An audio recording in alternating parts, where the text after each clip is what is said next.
Oke. Mangga. Silakan Mas Supri. Ya, Pak siap, Supri.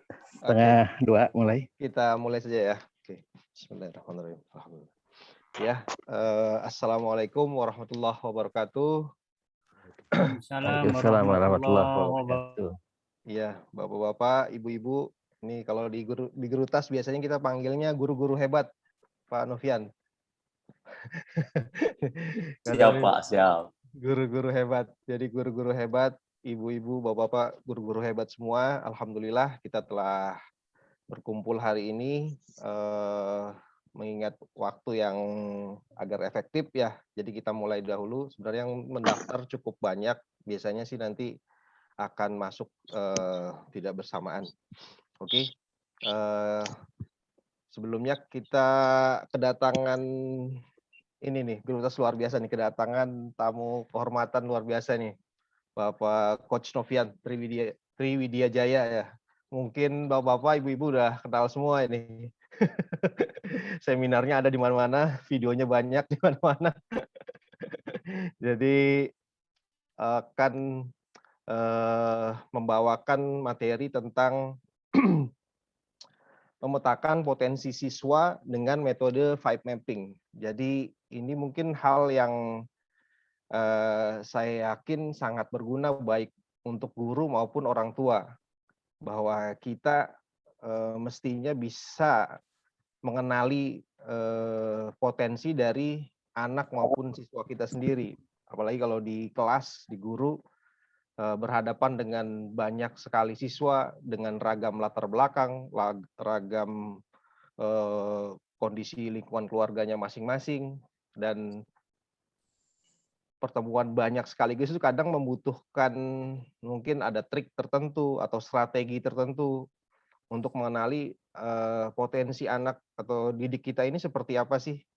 Mungkin kalau orang tua akan mengenali lebih dalam, itu pun kadang menjadi kasus sendiri. Kadang orang tua tidak, walaupun interaksinya panjang, tapi tidak punya tools atau pemahaman cara mengenali potensi anaknya seperti apa sih. Nah, di sini di Gerutas kita akan mendengar nanti dari Coach Novian.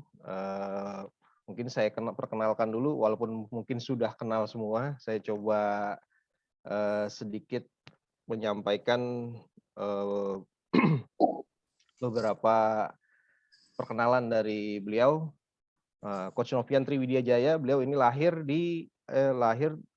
tahun 21 November 1970, sudah menikah, alhamdulillah dianugerahi anak, betul ya Coach ya? Terus beliau juga lulus dari Sarjana Ekonomi jurusan Akuntansi Universitas Indonesia. Nah, sepertinya juga ini nggak mismatch ya Coach? Atau mungkin menemukan passion yang lain di dunia pengembangan ini ya, SDM ya Coach.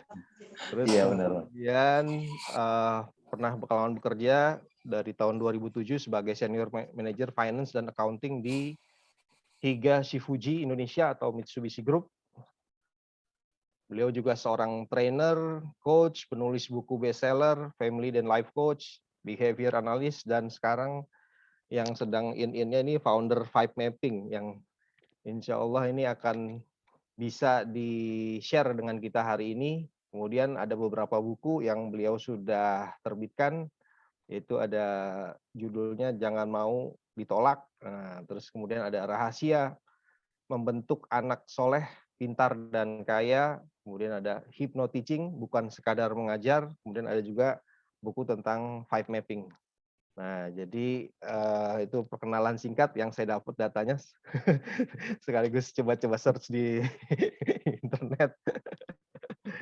Ya, biar tidak banyak pembukaannya, kami serahkan waktunya kepada Coach Novian. Silakan Coach.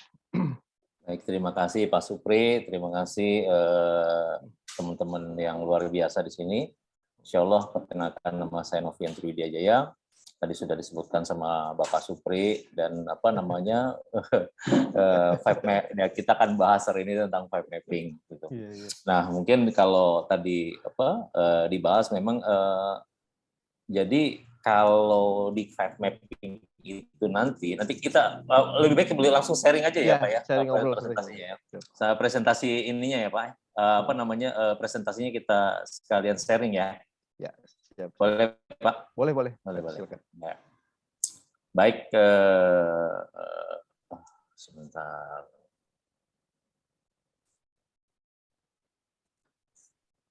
Ya, five mapping. Kita akan bicara mengenai five mapping, yaitu kali ini kita akan bahas mengenai memahami potensi siswa dengan metode five mapping. Five mapping itu apa? Pertama, ini seperti biasa ya, itu ada pepatah mengatakan bila tak kenal maka tak sayang. Tadi sudah disebutkan sama Pak Supri, saya 9, paling besar sekarang 24 tahun ya, sarjana, baru lulus tahun lalu, sarjana farmasi. Yang kedua psikologi, bentar lagi lulus ya. Yang ketiga itu kedokteran. Yang keempat ini katanya mau jadi ustadz, jadi dia sedang kuliah di tafsir Quran katanya. Yang kelima ini masih SMP, SD yang paling kecil SD kelas 1. jadi kalau saya jalan itu waktu itu saya menarik tuh, waktu mencarikan TK anak saya yang paling kecil ya. Jadi ketika datang ke TK, gurunya bilang gini, kakek cucunya ganteng bener.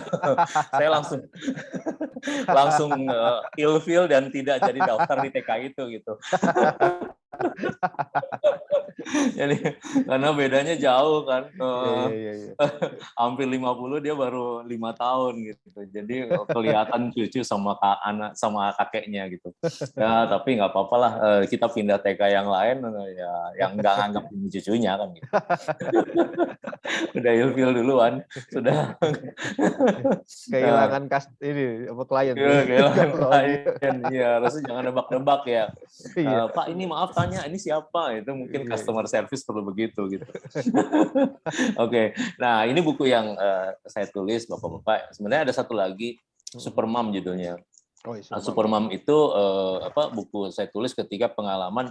Jadi saya tidak cocok sebenarnya menjadi penulis. Saya menuliskan semua buku itu berdasarkan pengalaman atau riset gitu ya. Jadi kalau saya tidak pengalaman, saya riset. Nah, Supermom itu pengalaman ketika istri pertama saya meninggal, dia meninggalkan saya 3 anak, itu saya tulis buku Supermom. Jadi bagaimana seorang mom itu harus luar biasa gitu ya. Nah, terus ketika anaknya 5, itu saya nulis buku tuh Rahasia untuk Anak Saleh Pintar dan Kaya tuh. Itu bestseller waktu itu sampai 40.000 kopi ya terjual. Lalu saya riset tentang mengajar, saya riset hampir 8 bulan waktu itu untuk menuliskan buku Hypnoteaching ini. Riset 8 bulan di sebuah SD, lalu saya cek saya coba di SD, ternyata aplikatif bisa digunakan, lalu saya tulis bukunya Hypnoteaching. Nah, Jangan Mau Ditolak ini diterbitkan oleh Gramedia. Gramedia, saya riset waktu itu jualan, karena Jangan Mau Ditolak ini buku untuk para sales gitu. Jadi saya riset jualan tuh, hampir 9 bulan saya riset di lapangan jualan buku, jualan macam-macam, dan ketemulah buku Jangan Mau Ditolak. Nah, five mapping ini riset dari 2015, baru dikeluarkan 2019. Gitu. Jadi memang karena bukan penulis, jadi harus berdasarkan pengalaman atau riset. Nah, sehingga buku-buku ini memang kalau bisa dikatakan kalimatnya banyak praktis ya, karena memang bukan kalimat seorang penulis gitu, tetapi seorang praktisi gitu. Nah, ini buku-buku saya. Nah, berikutnya ini adalah Ayah Edi. Ayah ini sahabat saya nih.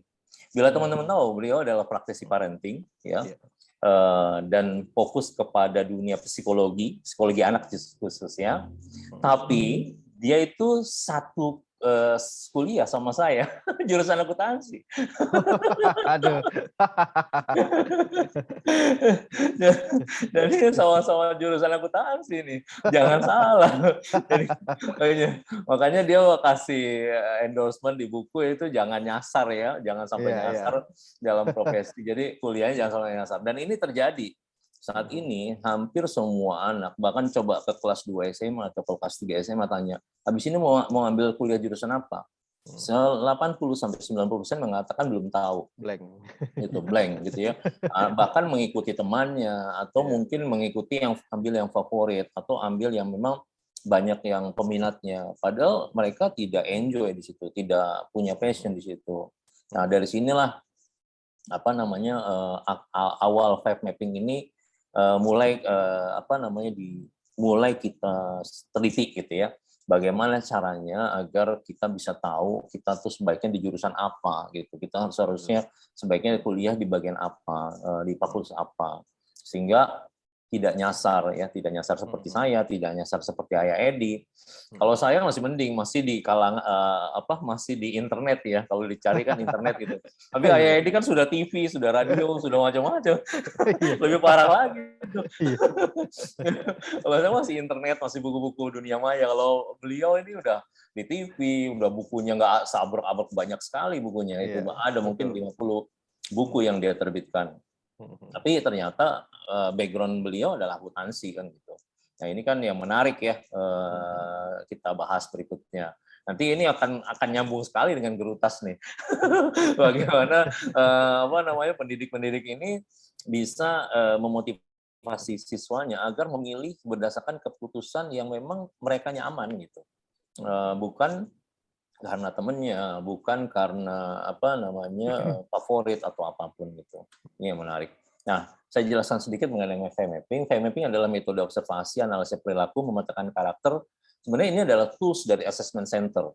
Jadi kalau assessment center sendiri ini sebenarnya di di Perang Dunia Kedua telah digunakan oleh Jerman dan Inggris untuk merekrut pegawai gitu. Jadi assessment center ini. Nah, di tahun 56, assessment center ini digunakan perusahaan Amerika namanya AT&T untuk kepentingan bisnis. Nah, di Indonesia sendiri baru pertama kali digunakan oleh Telkom. Lalu sekarang semua perusahaan yang besar-besar sudah menggunakan assessment center ini. Nah, kenapa assessment center? Karena assessment center ini alat tesnya banyak gitu. Alat tesnya banyak. Jadi nggak hanya cuma tes, dia ada, ini kalau kita lihat ada in basket. In basket itu adalah bagaimana dia menyelesaikan tugas sesuai pekerjaannya gitu ya, sesuai bidangnya. Group discussion, banyak sekali alat tools yang digunakan dalam assessment center. Nah, five mapping ini adalah bagian dari assessment center. Sehingga nanti para asesor di five mapping ini adalah asesor yang memang disertifikat oleh five mapping gitu. Jadi bukan dari tidak harus dari psikologi karena dia masuk di assessment center gitu. Jadi dia di assess di certified oleh five mapping untuk menjadi asesor di five mapping ini gitu. Nah, five mapping ini adalah personality assessment yang memang dikembangkan dari penelitian-penelitian sebelumnya. Jadi kita nggak membuat sesuatu yang baru, kita menggabungkan sesuatu yang ada dan kita membuat terobosan baru bagaimana sesuatu itu kita bisa mengetahui karakter seseorang dengan proses yang sangat cepat gitu. Dia tidak perlu tes, dia tidak perlu ngisi macam-macam, dia hanya perlu ngomong, video, dan keluar hasilnya. Jadi pemikirannya seperti itu. Kenapa begitu? Karena dunia makin berubah gitu. Dunia makin berubah. Sekarang kalau kita perhatikan, teman-teman bisa search di tes gorilla ya, gorilla test. Gorilla test tuh luar biasa, tesnya banyak banget sampai kita bingung, kita mau pakai tes yang mana gitu. Pakai tes yang mana gitu. Nah, five mapping menyingkat itu gitu. Five mapping menyingkat itu sehingga kayak misalkan kemarin kita dengan satu perusahaan ya, dia kita menduplikasi salesnya gitu. Jadi sales yang bagusnya itu kita petakan dengan five mapping, kita ketemu polanya, lalu kita duplikasi gitu. Kita duplikasi. Jadi yang melamar itu nggak perlu interview, cuma ngirim video aja ke kami, lalu kami duplikasi sesuai dengan top sales yang penjual yang sangat baik ini, dia masuk. Kalau enggak ya nggak masuk, nggak perlu diinterview gitu. Jadi mempercepat proses interview, juga dia mempercepat proses seleksi. Jadi bahkan banyak waktu. Dan yang diambil kan sekarang gini, ketika misalkan seseorang ini berkali-kali melakukan psikotes, dia kan ahli di situ. di interview dia ahli, di tes apapun dia ahli, tapi di vibe mapping dia nggak bisa ngapa-ngapain karena kita melihat hal-hal yang yang tersembunyi dan aslinya gitu. Jadi Oh, aslinya tersembunyi, jadi dia nggak bisa ngapa-ngapain. Dan ketika dia mencoba mengada-ngada, itu nanti keluar angkanya itu akan sangat tidak sinkron, sehingga kita akan minta ulang lagi. Gitu. Jadi ini menarik nih, karena beberapa dari teman saya mengatakan ini adalah terobosan yang luar biasa karena kemarin kami mencoba memetakan Instagram, ya Instagram. Jadi misalkan Pak Supri ini punya Instagram, ada videonya nih lagi ngomong, terus kita pola, kita kasih hasilnya lewat DM, itu mereka bilang wow sama semua, mereka bilang akurat benar gitu. Ya, bayangkan kalau ini sudah dikerjakan oleh artificial intelligence. Itu semua Instagram itu bisa terpola tuh. Weakness-nya, strength-nya di mana, ini masuknya gimana. Seperti itu luar biasanya. Kita lanjut. Nah, dalam penelitiannya kita menggunakan kualitatif deskriptif dengan teknik triangulasi, wawancara, observasi, juga dokumentasi. Kita rekam, kita buat videonya, mereka ngisi alat tes, mereka kita wawancara. Ini waktu penelitian awal ya. Sehingga kita menemukan modelnya. Dan ketika kami melakukan validasi, itu lama sekali, itu validasi hampir setahun 2 tahun ya, mulai dari tahun 2019 itu kita udah mulai validasi itu. Sampai 2021 kita sudah mulai menemukan polanya gitu, dan kita sudah berani nih, sudah pede untuk ngomong bahwa tingkat akurasi kami 85-90% gitu. Jadi seperti itu. Nah, ini yang menarik kan. Jadi ketika nanti assessment center ini menjadi dikerjakan oleh mesin gitu ya, oleh kecerdasan buatan, oleh artificial intelligence, maka penerimaan apapun, mau siswa segala macam itu akan cepat sekali. Nah, tidak hanya di dalam perusahaan, ternyata di dalam sekolah pun kami coba membedah model belajar, kami coba membedah bagaimana karir mereka selanjutnya. Dan ternyata benar, karena di assessment center itu digunakan untuk rekrutmen, penempatan jabatan, dan pengembangan karir. Dan kalau misalkan penempatan jabatan itu kan sama dengan penempatan karir anak kan. Kalau misalkan siswa nih, ya, kamu tuh jabatannya cocok menjadi akuntan, kamu cocok menjadi mechanical engineer, berarti kan sama, dia bisa di assessment center gitu. Nah, kenapa tidak lakukan assessment center? Karena assessment center tuh mahal. Sehingga banyak sekali, maaf nih, banyak iklan di belakang karena ini lagi meeting di luar. Lagi meeting di luar ini. Jadi ini sekalian meeting di luar. Nah, kenapa assessment center itu tidak banyak digunakan, hanya digunakan oleh perusahaan-perusahaan besar karena mahal. Mahal sekali. Tesnya banyak sekali dan mahal sekali. Peneliti atau bisa fungsional perencana ini bisa membuat kita lebih ini ada suara bocor. Ini akan dapat kita explore oleh kita sendiri. Yang ketiga, sesuai dengan admin minta di mute ya. Organisasi, pimpinan menyatakan bahwa unitnya atau organisasinya memerlukan minta di mute ya. Memerlukan rekomendasi tentang staff. Siap. Kita lanjut ya. Alhamdulillah. Nggak apa, kan banyak yang lagi sambil kegiatan ya. Jadi memang assessment center itu mahal sekali. Jadi ketika contoh waktu kami pernah memasukkan tes assessment center ke sebuah departemen dan biasanya digunakan untuk melakukan perekrutan atau penilaian jabatan untuk mulai leader ke atas ya, bukan staff, karena memang cukup mahal. Dulu kami tawarkan ada beberapa perusahaan nawarkan sampai 5-6 juta. Nah, file mapping ini akan membuatnya menjadi ya di luar itu. Jadi benar-benar ini kalau bisa dibilang terobosan baru ya, dan membalikan semuanya. Moga-moga lah nanti dapat dukungan dari Gerutas ya, karena pastikan kalau misalkan terobosan baru itu di mana-mana ya. Contoh ya, bensin dari air kan udah nggak kedengeran lagi tuh. Bener nggak teman-teman ya? Betul. Yang bensin dari air itu kemarin heboh-heboh sama masuk TV, sekarang udah nggak kedengeran lagi. Semoga yang penemunya sehat gitu ya. Jadi ini luar biasa nih. Kita lanjut ya teman-teman. Nah, kita melihat ada natural character, ada learn character. Di beberapa alat tes, mereka melihat natural character, ada learn character. Ini kan ada natural character, ada learn character ya. Kalau kita tahu natural character itu adalah blueprint-nya, karakter aslinya dia. Nah, di learn character itu adalah karakter yang dipelajari dari sekelilingnya gitu, dari video segala macam, dari temennya segala macam. Ini yang menarik. Nah, ini kejadian menarik ya. Ketika saya meriset ini, jadi almarhum istri saya itu keriting, saya rambutnya keriting. Ya, dia punya anak tiga. Udah almarhum nih. Ini istri yang kedua. Istri yang kedua tuh juga almarhum. Makanya anaknya 9 karena dari 3 istri. Istri pertama 3, istri kedua 3, istri ketiga 3 gitu. Jadi 9. Nah, jadi ini seperti Allah itu menggongkan, oh iya teorinya begini gitu. Jadi ketika lahir itu keriting ya, keriting semua. Jadi karena saya keriting, istri saya keriting, anak pertama keriting, anak kedua keriting, anak ketiga keriting. Nah, ketika lahir, istri saya berpesan kepada adiknya, tolong jaga anak ini, karena pasti bapaknya kerepotan, anaknya udah 6 gitu ya.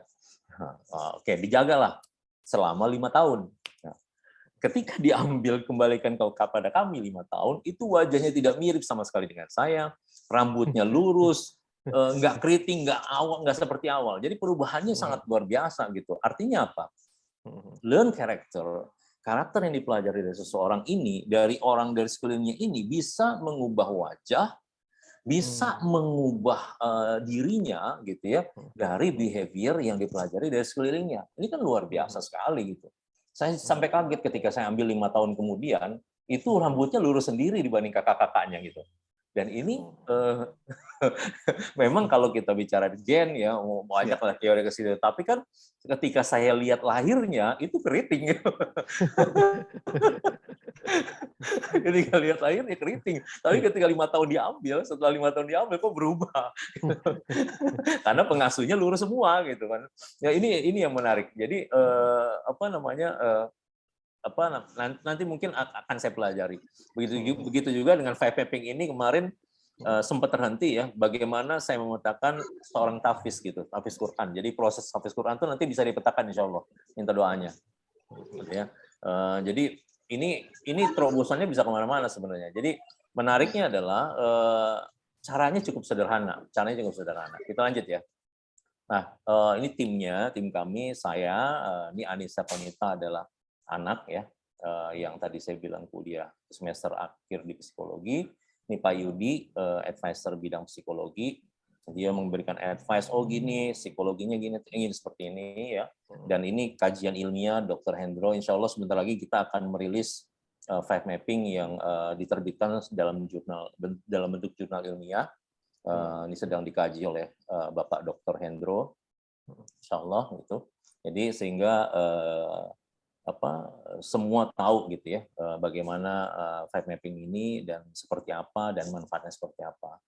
Nah, beberapa institusi yang telah menggunakan ini five mapping ini ada PT Hyundai Mobil Indonesia, PLN Aceh, Yayasan Kesejahteraan Karyawan Bank Indonesia, SDIT Kuantum Bandang Aceh, Warung Islami Bogor. Ada ini seperti ini ya. Ini promo lah, yang mau beli silakan, bukunya ada. Tapi ini nanti. Oke, nah ini menariknya adalah yang kami petakan gitu ya, itu mulai dari anak usia, karena kan ini behavior. Jadi pola perilaku. Mulai dari struktur wajah, cara dia bicara, gerakannya, postur tubuhnya segala macam. Nah, sepanjang anak ini sudah bisa berbicara dua arah, maka dia sudah bisa dipetakan gitu. Karena salah satu unsur dari pola perilaku adalah komunikasi. Komunikasi.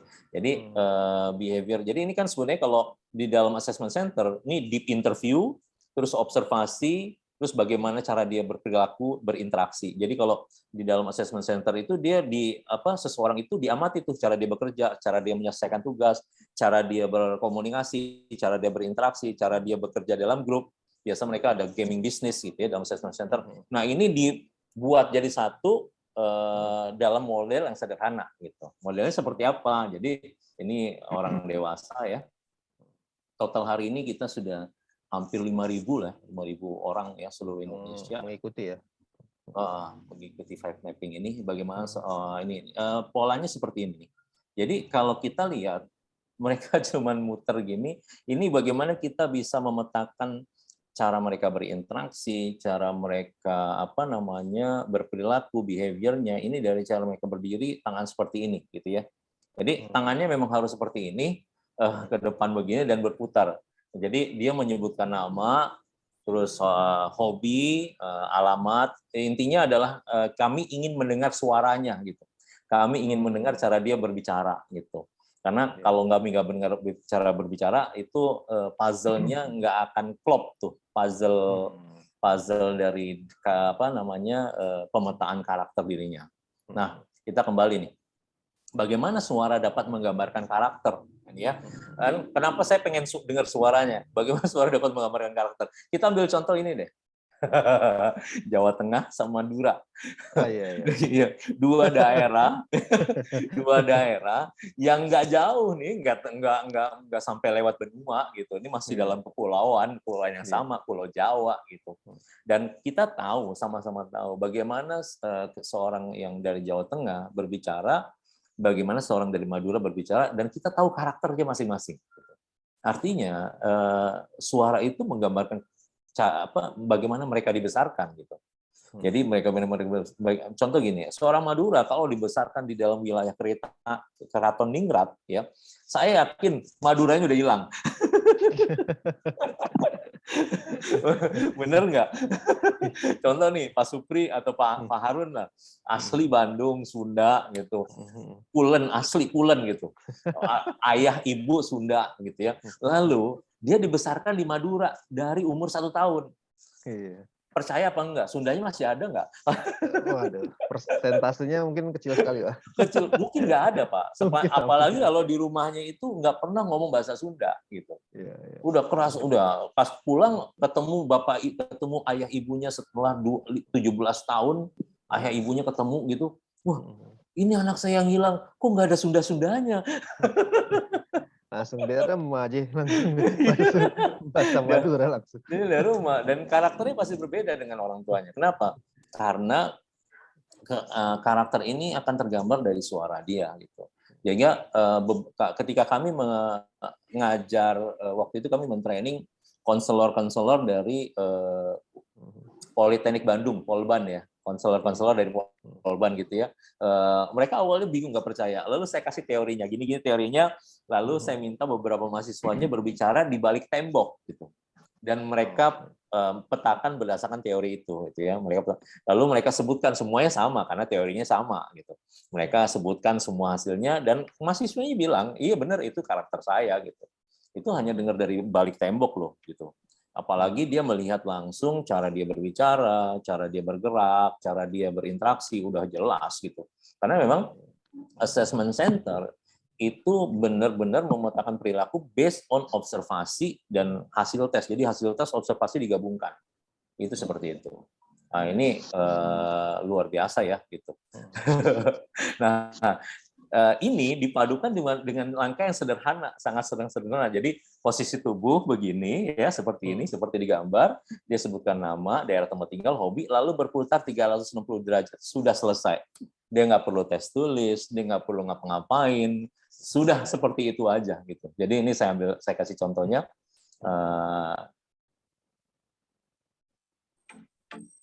Suaranya kedengeran nggak nih?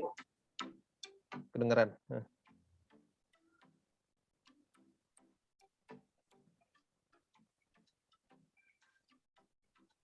Kecil tapi kedengeran.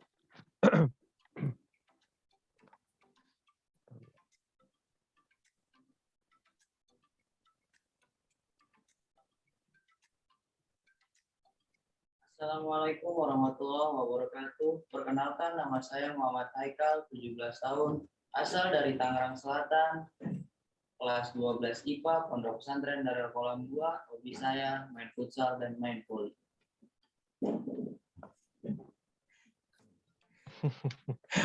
Udah Pak, seperti Iya, itu. iya. Nah, oke, Luar saya biasa. akan share hasilnya seperti apa ya dari orang yang kayak Dari gitu. yang beliau. Karena oke, ini saya share hasilnya seperti apa. Saya share hasilnya seperti apa. Sebentar. Nah, ini contoh hasil dari laporan anak tadi ya. Ini type mapping, pola interaksi wajah. Nah, ini karakternya terlihat ya. Ya.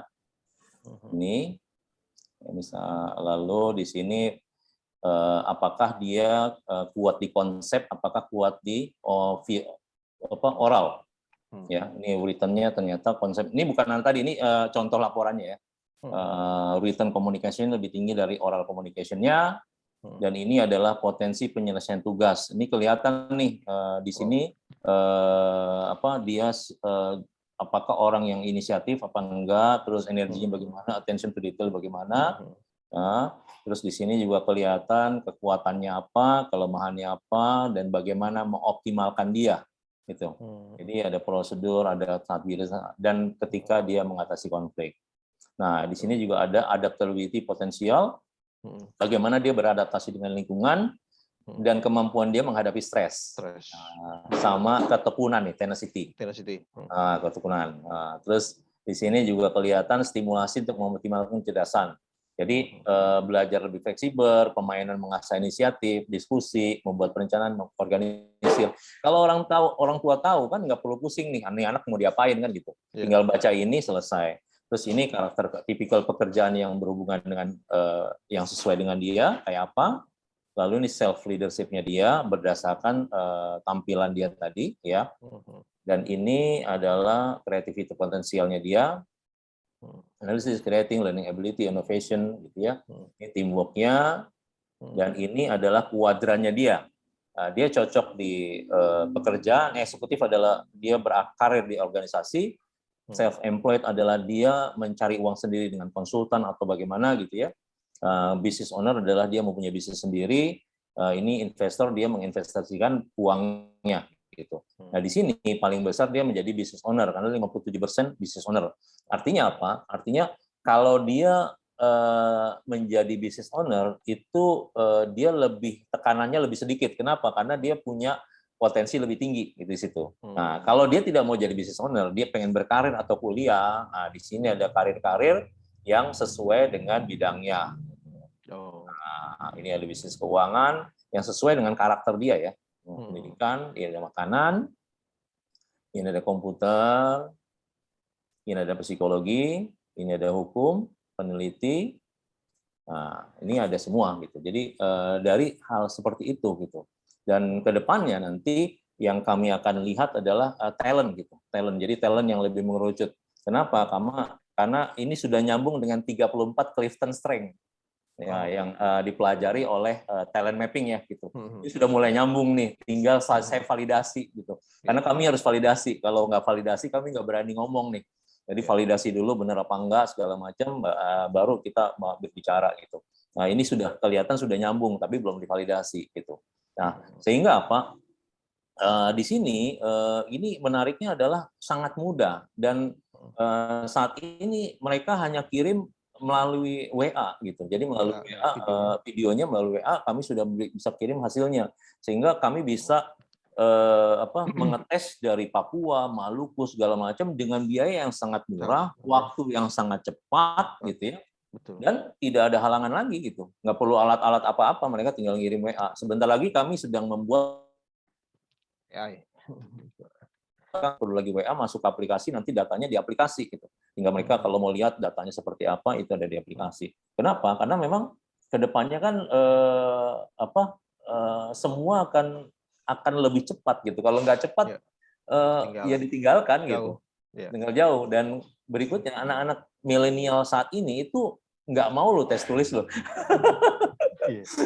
Nulis-nulis itu udah males banget gitu. Aduh, ngisi-ngisi. Aduh, ada nggak sih yang cepat gitu? Karena mereka dibesarkan dengan teknologi. Mereka dibesarkan, contoh, mau nyari makan udah nggak perlu lagi masak. Mereka udah males masak. Ada Gojek, ada GrabFood, GoFood, Shopee Food. Bahkan sekarang ada Traveloka Food gitu. Jadi semuanya secara instan. Artinya, kalau yang nggak instan, maka akan ditinggalkan. Gitu. Nah, ini terobosan baru. Nah, kembali tadi yang saya sudah bicarakan dengan Pak Husni, kita masih bingung dalam masalah pricing kan gitu. Nih kalau dikasih gini, nanti orang, bener apa enggak gitu. Tapi dikasih mahal, orang bilang kata Pak Husni, wah itu bukan saya tuh kemahalan, ya serba salah juga kan gitu. Tetapi kembali nanti pasti akan ada waktunya kami setting itu. Ya moga-moga nanti bisa insya Allah lah bisa berkolaborasi, bersinergi dengan Gerutas ya ke depannya, karena kita mimpinya sama nih, mimpinya sama dengan Gerutas. Gerutas mimpi bagaimana memperbaiki pendidikan yang ini, saya mimpi bagaimana anak-anak ini nggak salah gitu, mereka tepat karirnya. Jadi nggak lagi anak-anak yang sudah umur 35 lalu berubah karir gitu, sudah umur 40 berubah karirnya, jadi nggak ada lagi seperti itu. Nah, ini yang akan kita gagas ke depannya seperti itu. Saya lanjutkan presentasinya ya, Pak. Siap. Nah, oke, sebentar.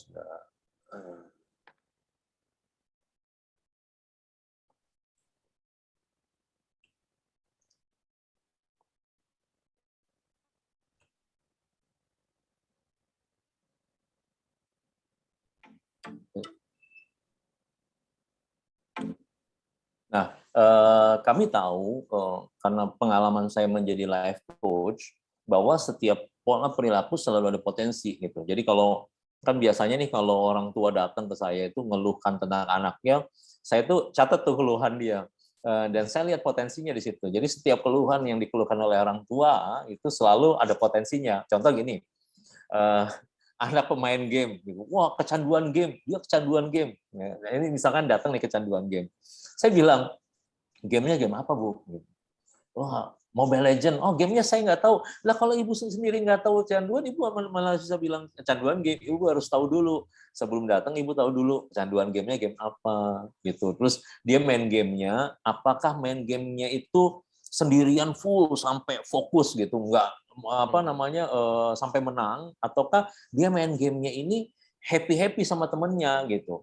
Ataukah dia main gamenya itu cuma ketawa-tawa aja gitu. Nah itu ada pola yang berbeda Pak gitu. Karena kalau misalkan dia fokus untuk menang, berarti dia adalah seorang achiever gitu. Dia seorang achiever, dia dia sangat kompetitif, dia menyukai tantangan gitu. Tinggal berarti udah 3 poin yang kita tahu. Tinggal kita masuk dari mana nih gitu. Nah, kalau misalnya dia main itu senengnya ketawa-tawa, teriak-teriakan di gamenya dengan temannya sampai pagi gitu, berarti dia adalah seorang pembangun hubungan, relationship builder gitu. Relationship builder, dia cocok menjadi psikolog, cocok menjadi dokter, cocok menjadi politikus gitu. Tinggal kita lihat apakah dia mendominasi ketika main game ataukah dia hanya ketawa-ketawa aja gitu. Kalau ketawa-tawa aja berarti dia cheerleader, bukan leader gitu. Jadi banyak potensi yang bisa dilihat, cuman orang tua nggak tahu. Karena kami benar-benar melihat ini, mempelajari ini, jadi kami tahu, kalau fokusnya di situ gampang gitu. Tinggal kita masuknya dari mana. Kalau achievement sama kompetitif sama penyuka tantangan, berarti di rumah kurang tantangan, harus dibuat tantangan. Tinggal dibuat jadwal, selesai. Kenapa? Every behavior itu punya pola, Pak. Jadi setiap behavior itu teman-teman dia punya pola. Nggak mungkin nggak punya pola. Orang main game pun punya pola. Perhatikan deh, mungkin bagi Bapak Ibu di sini yang anak kecanduan game, lihat jamnya pasti sama, nggak mungkin berubah. Gitu. Jam main gamenya pasti sama, nggak mungkin berubah. Nggak mungkin dia biasa main jam 7 sampai jam 5 pagi, itu berubah dari jam 7 sampai jam 9 pagi. Gitu. Nggak mungkin. Kenapa? Karena dia punya pola. Dan tubuh itu mencatat pola sendiri. Jadi every behavior tubuh mencatat. Sehingga ketika dia punya pola, tubuh mencatat, tubuh beradaptasi. Nah, kalau kita mau merubah satu behavior, kita harus create behavior lainnya gitu. Jadi nggak bisa kita merubah behavior tanpa meng-create behavior yang lainnya. Nah, ini yang menarik nih, kalau kita bicara behavior panjang lagi nih. Nggak selesai. Kita memetakan potensi siswa dengan five mapping ya. Five mapping kan kita bicara mengobserve ya, melihat memetakan. Nah, ini kalau dari tempat duduk deh sederhana. Ini kan setiap orang milih tempat duduk itu nggak base ini loh, nggak apa namanya, bukan karena terpaksa. Dia milih kecuali memang pertama kali rebut-rebutan tempat duduk waktu nyari sekolah kan gitu. Itu kan orang tua yang rebutan ada mana depan. Tapi setelah berjalan itu kan akan pindah sendirinya ya, akan mulai seleksi alam nih. Yang di depan akan selalu di depan, yang di belakang akan selalu di belakang gitu. Nah, biasanya ketika saya memilih atau seseorang memilih tempat duduk di depan atau di tengah atau di belakang, itu pasti punya potensi gitu. Kenapa? Karena orang yang tidak suka dengan aturan, ya nggak suka diatur, nggak mungkin duduk di depan. Sampai kapanpun dia nggak akan mungkin duduk di depan gitu. Kenapa? Iya udah pasti. Nah, sehingga orang-orang yang duduk, anak-anak yang duduk di depan adalah anak-anak yang suka aturan gitu. Jadi kita nggak perlu cemas terhadap mereka. Kenapa? Karena mereka adalah anak yang patuh terhadap otoritas gitu. Mereka adalah anak-anak yang patuh terhadap otoritas, nurut, dikasih tugas apapun pasti diselesaikan gitu. Kalau sampai nggak selesai, dia yang stres sendiri gitu. Ini gerombolan depan ya, sama dua baris depan. dua baris depan. Nah, rombongan yang menurut saya agak gamang adalah yang di tengah gitu. Yang di tengah itu antara belakang sama depan. Kenapa? Ini adalah rombongan-rombongan yang cheerleader, tidak menyukai konflik gitu. Mereka bingung, mau tampil juga bingung, mau di belakang juga nggak mau, nanti disebut nakal gitu. Artinya mereka di tengah dan mereka iya, justru mereka ini yang menurut saya cukup rentan gitu. Jadi di tengah-tengah ini. Nggak tahu nih, yang di sini nih rata-rata saya yakin nih, sepertinya karena wajah-wajahnya kayak saya lihat intelijensinya tinggi semua, saya yakin semua duduk depan nih. Semua adalah generasi kayak Pak Husni itu pasti duduk depan terus tuh dari SD, SMP, SMA. Pak Supri ya Kadang-kadang aja Pak. Kadang-kadang. Saya sepanjang SD, SMP, SMA nggak pernah duduk depan, jadi selalu di belakang gitu. Jadi nggak suka aturan. Nah, kalau biasa di vibe mapping ini kita melihat ini nih, di jari ya. Saya coba di highlight. Ini kalau teman-teman perhatikan jari ya, ini kalau kita di vibe mapping ini kan ada jari nih. Teman-teman perhatikan deh jari manis ini kan jari manis ya, ini jari telunjuk ya. Panjangan mana, jari manis apa jari telunjuk? Kalau panjangan jari manis itu kecenderungannya adalah memang tidak suka keteraturan gitu. Jadi ya cenderung ceroboh, cenderung cepat-cepat gitu. Lain kalau yang sawah ya gitu. Sawah gitu. Jadi saya yakin tuh yang duduk depan itu rata-rata jari manisnya nggak panjang-panjang amat gitu. Ini kan kalau panjangnya sampai seperti ini ya teman-teman. Ini kan jomplang sekali nih bentuknya. Iya, itu udah pasti tuh. Nah, kita lihat sampai situ. Jadi ini mungkin hanya 0,5 sampai 1% dari puzzle seluruhnya gitu. Tetapi bagi kami 1% itu worth it untuk dinilai gitu. Sehingga dia harus begini gitu. Nah, postur tubuh juga memperlihatkan bagaimana dia berdiri. Nah, kalau teman-teman perhatikan, ini saya akan sharing lagi mengenai tadi di sini ya. Ini ketika misalkan dia berdiri ya, contoh di sini ya. Ini kalau teman perhatikan ada 3 baris ini ya. Ini punggungnya, ini kami akan mengukur nih punggung ini sama kepala. Ini kalau agak menunduk ini adalah biasanya typical behavior-nya adalah orang yang kurang inisiatif, harus didorong, harus disuruh gitu. Ya. Jadi kalau yang tegak gini, ini bukan masalah skoliosis ya, kecuali skoliosis ya. ada masalah ini. Ada masalah ini. Tapi kalau nggak skoliosis, ini adalah yang kanan kiri ini adalah orang yang perlu didorong, perlu dimotivasi untuk maju. Ini behaviornya seperti itu. Nah, kalau yang tegak ini behaviornya adalah sistematis, lurus, dan dia inisiatif gitu. Jadi dari sini ini bisa kita masukkan ke klaster mana. Nah, saat ini kita sudah membuat 50 klaster 50 cluster behavior gitu. Kedepannya kami nggak pernah tahu kedepannya kan ini makin berkembang mungkin nanti ada 80 atau 100 cluster gitu. Tapi saat ini kami baru sampai 50 cluster. Di mana 50 cluster ini udah cukup rumit ya, udah cukup banyak kompleks dan cukup kompleks gitu.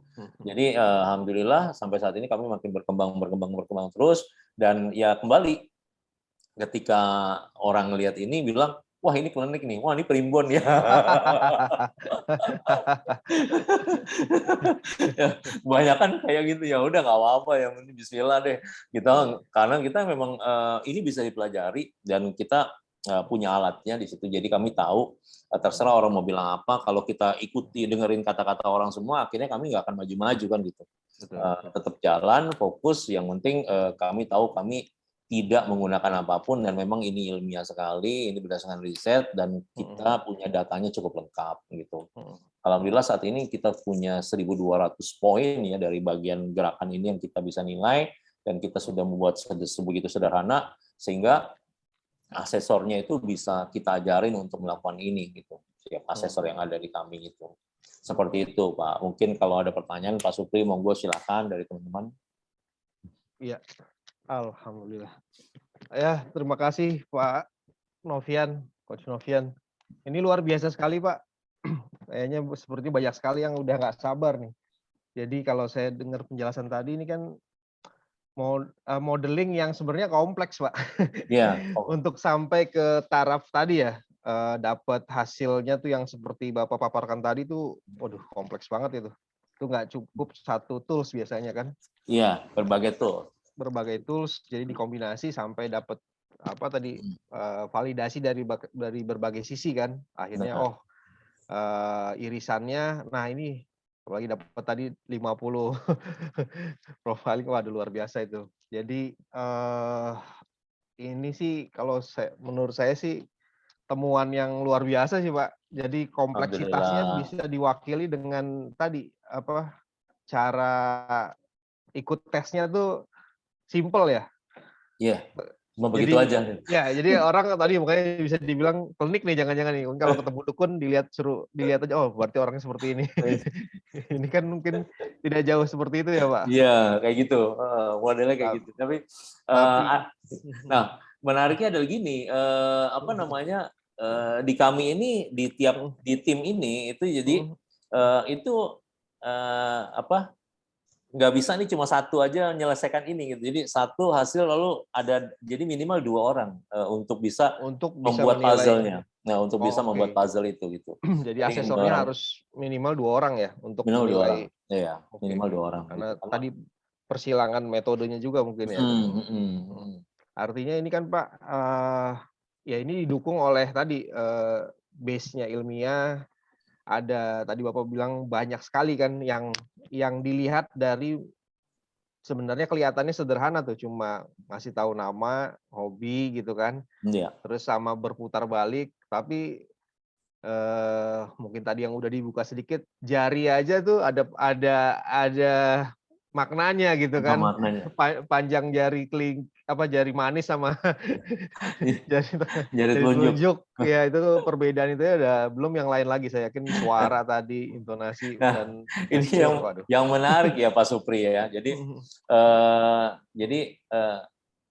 ada yang jarinya tiga-tiganya sama.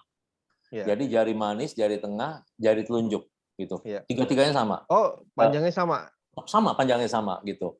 Waktu itu ketika kita diskusi, kita tanya, oke, ini kan kita tahu, kami tahu ada jari manis lebih panjang dari jari telunjuk lebih panjang dari jari manis. Bagaimana kalau tiga-tiganya sama? Gitu. Tiga-tiganya sama. Wah, tiga-tiganya sama. Berarti orangnya cenderung perfeksionis gitu, karena memang semua sama gitu. Ini kecenderungannya ya Pak, kecenderungan. Lalu apa namanya, udahlah, kami selama ini belum pernah ketemu Pak, belum pernah ketemu yang seperti itu belum pernah ketemu. Nah suatu hari menarik nih, kan di rumah ini bukan cerita aib ya Pak, saya tinggal dengan mertua saya yang sudah tua dan kami berantem terus gitu. Suatu hari beliau dipotongin kukunya sama istri saya gitu. Oke. Ternyata jarinya sama semua, Pak. Panjangnya sama ya? Panjangnya sama. Wah, saya langsung saya bilang sama tim ini, saya ketemu satu orang yang jarinya sama, dia mertua saya sendiri. Namanya siapa? Terus kemudian, halo Adek. Iya, jadi apa Pak? Saya tertarik juga tadi Pak yang tentang learning behavior Pak, sama yang apa namanya, istilahnya karakter learning karakter ya. Learn karakter sama natural karakter, Pak. Natural karakter Ya. itu artinya kan berarti ada sebuah ya tadi ini udah dikuatkan dengan data-data ya, mungkin nanti butuh penelitian lebih lanjut dan ini juga kan base-nya salah satunya itu ya, five mapping Pak. ini ya. Artinya kan karakter tuh bisa dibentuk ya, Pak. Bisa dibentuk, Pak. Artinya Jadi tidak dasar gennya saja kan? iya, karakter bisa dibentuk. Nah, kayak misalnya gini, Pak. Ketika satu nih waktu itu saya memetakan menggunakan file mapping ini untuk satu perusahaan di Aceh nih, Pak. Ada 80 lead, supervisor dan manager gitu. 80 supervisor dan manager. Itu mereka ada dalam klaster yang nggak jauh-jauh, Pak. Oh, oke. Artinya kan karakternya sama semua. Learn karakter dia sama semua gitu. Dan itu terjadi karena apa? Dibentuk sistem. Jadi sistem di perusahaan itu membentuk mereka jadi seperti itu. Berarti sistemnya berhasil gitu. Nah, sama di sekolah juga. Ini kemarin Pak Harun nih kan SMP Al-Fatih kan dipetakan sama five mapping dengan saya ya Pak ya. SMP-nya di Pak Harun waktu kemarin SMP kelas 7 sama kelas 8 itu mereka punya peta yang sama gitu. Jadi klasternya sama semua. Dari 50 klaster itu mereka mengelompok gitu, nggak jauh-jauh. Kenapa? Karena sistem membentuk itu. Nah, kalau orang ini jauh dari kelompok itu pasti nggak akan nyaman di situ dan dia akan keluar gitu. Ya, ingat nggak Pak Harun? Dulu kan SMP Pak Harun kan kelas 7 sama kelas 8 dipetakan oleh five mapping. Itu kan klasternya sama. Mereka mengelompok kan saya kasih grafik laba-laba kan Pak Harun. Ya, mereka mengelompok karena sistemnya membentuk mereka seperti itu. Gitu. Nah, kalau mereka di luar kelompok ini, maka mereka pasti keluar atau bermasalah. Kenapa? Karena tidak sesuai sistem. Gitu. Jadi ini menarik ya Pak. Jadi saya kemarin mengambil kesimpulan bahwa saya bisa membuat budaya, memotret budaya di sebuah perusahaan. Apakah budaya itu berhasil atau enggak? Ya, dengan five mapping ini semuanya gitu. Kalau ada satu yang mental dari kelompok itu, berarti dia nih yang perlu ditatar gitu. Yang lainnya nggak perlu. Gitu.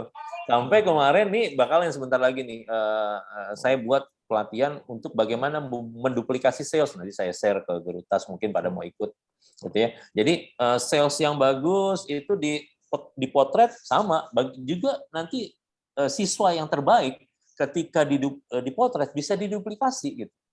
Iya. Ini yang tadi nyambung dengan tadi Pak, makanya menarik sekali nih.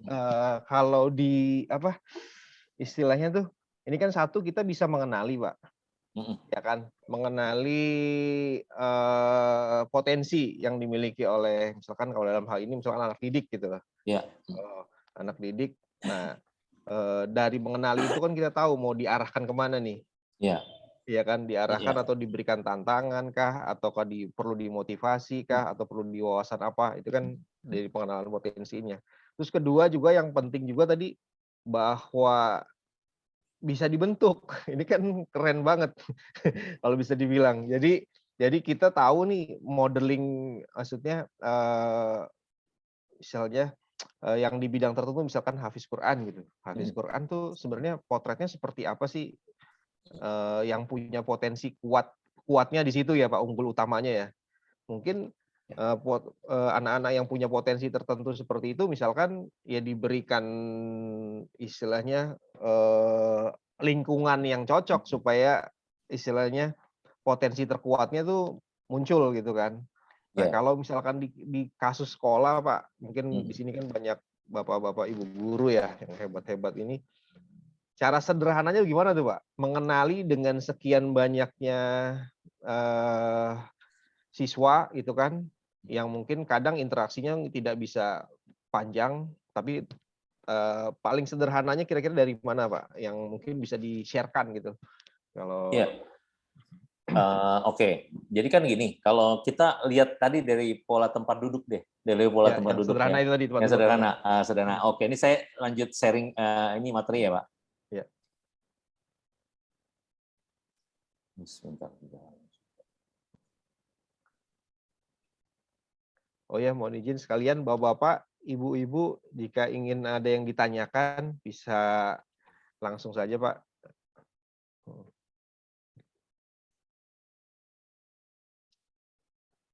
Nah, misalkan ini kita bicara tempat duduk ya, tempat duduk sederhana nih. Ini yang bagian tengah dulu nih. Nah, bagian tengah ya ini adalah pertama ini behaviornya, kecenderungan ya.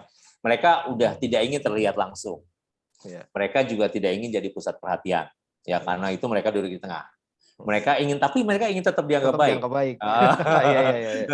Mereka ingin dapat menangkap pelajaran dengan baik dan mereka tidak ingin konfrontasi dan tidak menyukai konflik. Nggak pengen ditanya-tanya, juga nggak pengen macam-macam. Duduknya di tengah, gitu ya.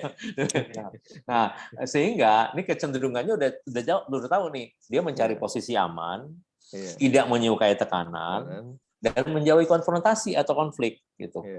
Sehingga apa? Sehingga anak-anak yang tengah ini harus mulai belajar menghadapi tekanan, sehingga dia tidak selamanya berada di tengah, gitu. Harus nggak selama iya. Iya. Jadi yang tengah ini harus selalu diberikan peranan. Jadi terkadang kita milih kalau nggak yang depan, yang paling belakang yang paling ribut, kan gitu. Yang tengah udah selamanya dia adem ayem gitu. Padahal iya. Padahal kan setiap anak udah jelas behaviornya ketika dia tidak diberi tantangan, maka dia tidak bertumbuh. Betul. Dia untuk bertumbuh, dia harus diberi tantangan. Dia harus diberi sesuatu yang dia dia mikir segala macam. Nah, bagaimana dia bisa melit kelas, suruhlah sekali-sekali yang tengah gitu. Melit kelas, membuat rencana belajar. Bu, misalkan dia kan biasanya Bu Guru nanya, ini siapa bisa menjawab pertanyaan ini? Nggak usah. Oke, kamu, misalkan Nila duduk di tengah. Siapkan sebuah pertanyaan yang akan dijawab oleh seluruh kelas. Jadi nggak perlu guru yang nyiapin. Biarin si yang tengah ini menyiapkan pertanyaan untuk dijawab oleh seluruh kelas. Gitu. Wah, dia mikir tuh. Dipaksa mikir ya, Pak? Iya, ternyata di tengah juga nggak aman kan gitu. Nah, makanya kan jadi biasanya kan gurunya menyiapkan pertanyaan. Enggak, kita tugaskan. Nah, penugasan ini jangan mendadak. Kenapa? Anak depan dan anak tengah adalah anak-anak yang tidak suka dengan hal yang dadakan. Gitu. Ya, lain dengan yang belakang, spontanitas, sukanya gitu. Yang tengah depan itu hal yang nggak usah. Jadi dibikin schedule. Oke, hari Selasa adalah bagian tengah yang membuat pertanyaan, hari Senin bagian depan yang membuat pertanyaan. Itu kan bisa ditaruh di schedule di depan kelas. Sehingga apa? Anak-anak tahu, oh hari ini saya membuat pertanyaan, hari ini. Kenapa? Ketika seseorang ini membuat pertanyaan, dia pasti sudah mencari jawabannya dong. Betul. Mungkin dia membuat pertanyaan nggak ada jawabannya. Berarti dia otomatis sudah belajar. Nah, yang akan ditanya pun sudah tahu nih, wah nih mau tanya ini. Udah pasti dia kena, lu mau nanya apa sih besok? Dia pasti nggak mungkin nggak cari bocoran. Pasti nyari bocoran kan, gitu. Nggak masalah cari bocoran. Ketika dicari bocoran, dia kan ketika diterangin dia udah belajar secara informal gitu. Jadi saat ini sekarang belajar nggak harus di kelas kan, belajar bisa di mana aja. Tapi mereka diskusi yang positif, diskusi yang belajar. Ini contoh satu ya, ini yang di tengah. Ya, nah potensinya yang di tengah ini ya udah pasti dia memiliki ketekunan yang cukup baik. Ya, ini ada suara. Kemampuan menjaga hubungan, ya, kemampuan menganalisa, kemampuan refleksi diri. Ini yang duduk di tengah nih. Sehingga menegurnya pun nggak bisa nih langsung diteriakin nih. Nila, nggak boleh begitu. Oh, ya, sakit hati dia gitu. Orang cari aman ditegurnya di depan orang kan gitu. Depresi itu. Makanya jadi otomatis dia perlu secara personal gitu. Dengan suara terkendali, kalau perlu dengan isyarat. Nila, ini udah cukup bagian tengah. Kalau bagi belakang nggak cukup, tuh, harus disamperin tuh yang belakang. Ya. Jadi ini kan untuk ini kan masalah behavior ya gitu. Nah, stimulasinya apa? Di bagian tengah ini bagaimana dia kita ajari dia belajar memutuskan, mengungkapkan ide, menghadapi konflik, belajar inisiatif gitu. Nah, kan jarang loh brainstorming ide di dalam sekolah, di dalam kelas, padahal brainstorming ide itu yang membuat Elon Musk jadi luar biasa sekarang. Membuat Michael Zuckerberg jadi luar biasa. Mereka sering brainstorming gitu. Ketika saya membuat ini, brainstormingnya luar biasa tuh, bagaimana ini. Jadi ini jarang sekali dilakukan di dalam kelas. Mereka brainstorming gitu. Padahal ketika kerja ya di perusahaan-perusahaan asing, apalagi sekarang perusahaan-perusahaan startup, mereka tiap hari brainstorming loh. Mereka brainstorming, ini apa, bagaimana breakthrough yang baru gitu. Nah, sehingga anak-anak kita nanti tidak, ini kan gini, anak-anak kita seperti disiapkan untuk industri gitu. Ya, jadi pegawai ya Pak. Iya, nggak apa-apa jadi pegawai, tapi pegawai yang luar biasa gitu. Iya. Jadi breakthrough udah industri kerja selesai pulang makan tidur udah oke gitu kan, nggak akan ngapa-ngapain gitu. Jadi tapi kalau dia biasa mengungkapkan ide, biasa membrainstorming ide, bayangkan kalau anak kita lulus SMA masuk, taruhlah dia masuk ke Indomaret misalkan, dia pasti akan mikir tiap hari itu. Kenapa? Karena udah dilatih untuk brainstorming ide. Bagaimana ini toko menjadi toko terbaik. Ini kalau di SMK masuk Indomaret misalkan. Kenapa? Karena mereka sudah biasa mengungkapkan idenya gitu. Dan ini yang nggak maaf ya, kayaknya mungkin Gerutas perlu menggalakkan ini nih, karena ini jarang sekali dilakukan di sekolah. Gitu. Jarang sekali dilakukan di sekolah. Bayangkan kalau anak SD, SMP, SMA ya. Ini beda di timur dengan di barat. Di barat itu ngungkapin ide kadang nggak pakai adab gitu. Nah, kita harus pakai adab gitu. Harus ada adabnya. Nah, ini luar biasa. Ketika anak-anak Indonesia dari SD, SMP, SMA sudah berani mengungkapkan sesuatu dengan adab yang baik gitu. Akan luar biasa Indonesia, luar biasa gitu. Jadi kita akan menemui pemimpin-pemimpin yang luar biasa, bukan pemimpin TikTok kayak sekarang gitu. Pemimpin yang senang bertiktok, tapi pemimpin yang senang bertiktokan pikirannya Pak. Iya, ini luar biasa. Ini kan jarang sekali karena saya nggak menyalahkan para pendidik karena mereka sudah lelah, mereka dikejar kurikulum, mereka dikejar target segala macam, mereka sudah lelah. Wajar lah kalau mereka nggak punya waktu untuk ini. Tetapi ketika kita buat perencanaan yang baik, ini sebenarnya akan lebih memudahkan para guru untuk membuat siswa-siswa kita kan gini, ketika mereka kuliah kan mereka dilatih untuk mandiri dalam belajar, tapi pada kenyataannya tadi dijelaskan sama Bapak yang dari ITB kan, gitu, anak-anak ketika ini udah beda nih gitu, karena memang dari dulu emang disuapin terus gitu. Mereka tidak mandiri dalam belajar gitu, disuapin terus. Benar nggak Pak Supri atau teman-teman yang lain?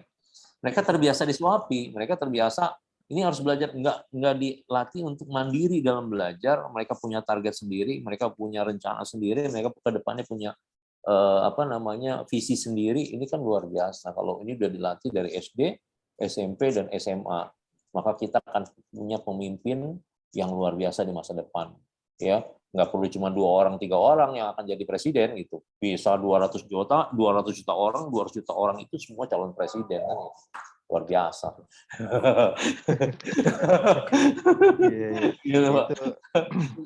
Ya luar biasa tadi Pak, itu Pak memang itu terasa sekali tuh Pak, kalau di sekolah atau di kelas kan memberi kesempatan untuk siswa itu untuk percaya diri dan mau mengungkapkan isi pikirannya. Iya. Sepertinya memang banyak sekolah masih belum mendorong itu. Jadi yang muncul yang biasanya aktif adalah ya yang itu aja tuh. Apakah yang paling aja. Iya. yang paling misalnya menonjol kan, baik yang menonjolnya bagus atau menonjol yang paling masalah, biasanya itu aja. Tapi yang itu aja. Yang di tengah-tengah, padahal tadi seperti Pak Novian bilang bahwa kan setiap anak punya potensinya nih, dan masing-masing karena potensinya berbeda, dorongannya kan harus beda. Nah, benar, stimulasinya harus beda. Betul, stimulasinya harus beda. Jadi anak-anak yang memang sudah punya kemampuan percaya diri yang sangat tinggi dan memang juga mau perform ya Pak, mau kompetitif, pasti kan akan nanya mulu, jawab terus, duduk di depan. Ya. Kalau itu kan dorongannya, stimulasinya udah harusnya beda dengan yang tadi yang di tengah, yang di tengah ini mayoritas sebenarnya Pak, biasanya kan. Yang mayoritas ini kan kalau nggak distimulasi, padahal potensinya mungkin besar juga, nggak kalah dengan yang di depan. Jadi mereka Besar. nggak punya apa, tidak diberi kesempatan atau tidak didorong untuk punya skill yang mendukung kayak tadi, skill untuk berkomunikasi dengan baik, skill untuk menyampaikan pendapat atau isi pikirannya, terus kemudian skill untuk misalnya public speaking kan, ngobrol di muka umum. Nah, itu biasanya kan juga apa namanya, itu jadi kendala kan ketika orang mulai berprofesi atau bekerja bidangnya apapun, ketika dia nggak bisa mengungkapkan apa nih maunya, apa nih isi pikirannya, belum lagi negosiasi, belum lagi urusan yang lain, tapi mengungkapkan isi maunya aja dengan cara yang tepat ya Pak, tadi yang cara yang benar, terus cara yang mungkin sesuai dengan maksud tujuannya dia. Kalau nggak dilatih kan nggak jadi tuh Pak. Kalau skill komunikasi kan mesti dilatih kan. Benar Pak, saya waktu itu ketemu dengan project leader dari satu lembaga zakat gitu ya Pak.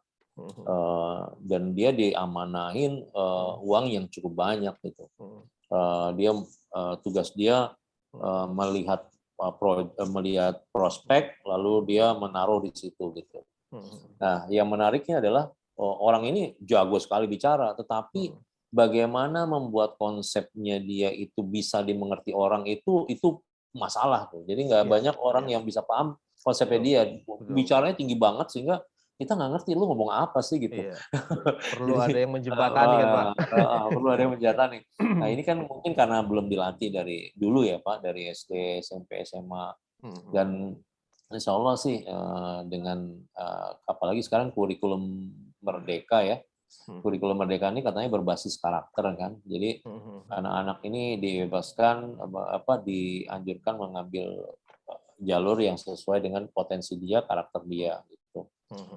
Semoga ini akan menjembatani dari mimpi-mimpi Gerutas, mimpi-mimpi saya gitu ya ke depannya agar anak-anak ini luar biasa ke depannya insya Allah. Amin amin amin ya rabbal alamin.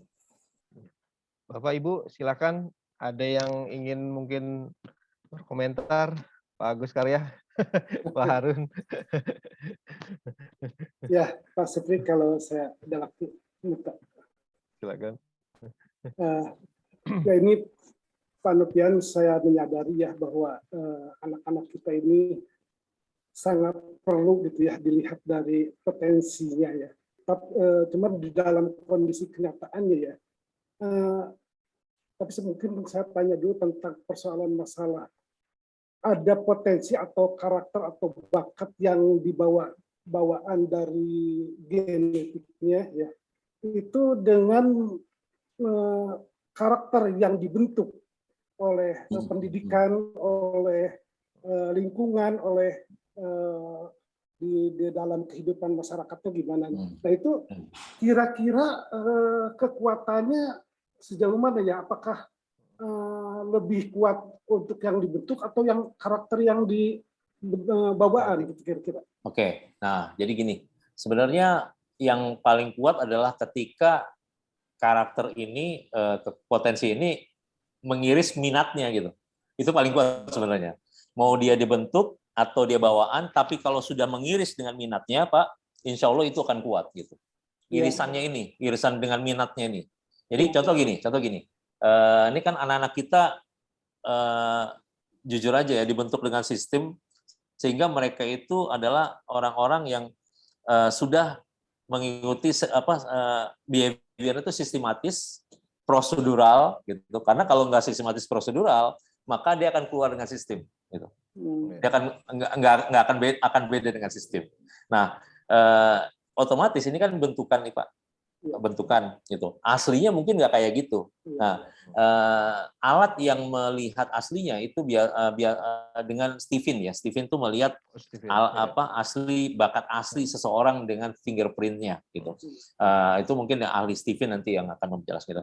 Tetapi kalau kekuatannya ini menurut saya Pak, kalau dia dibentuk tetapi sesuai dengan minatnya, insya Allah itu akan kuat, tetap kuat, meskipun aslinya tidak seperti itu. Pak Dupian, ini terjadi ya di setiap habis sidang mahasiswa itu suka ditanya kesan dan pesan selama mereka kuliah gitu ya.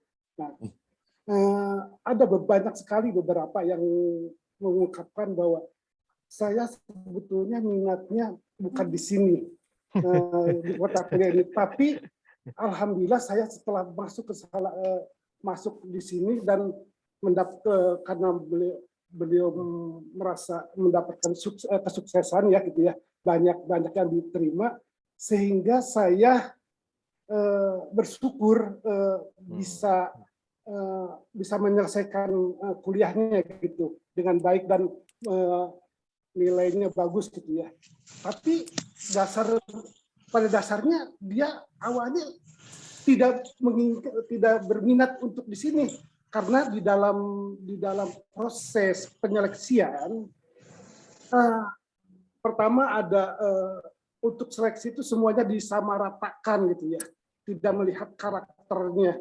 Jadi tesnya adalah tes misalnya bahasa atau ini atau gitu ya, ada beberapa tahap itu, dan semuanya padahal itu belum tentu sesuai dengan karakternya. Nah itu yang terjadinya.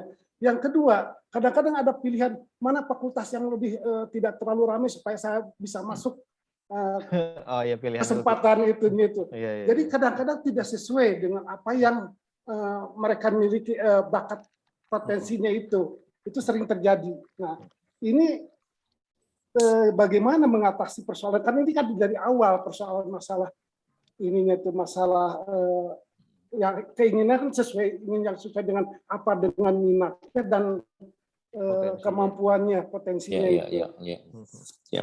Wah, pertanyaannya dalam ini. Ini pertanyaan 5 SKS nih Pak.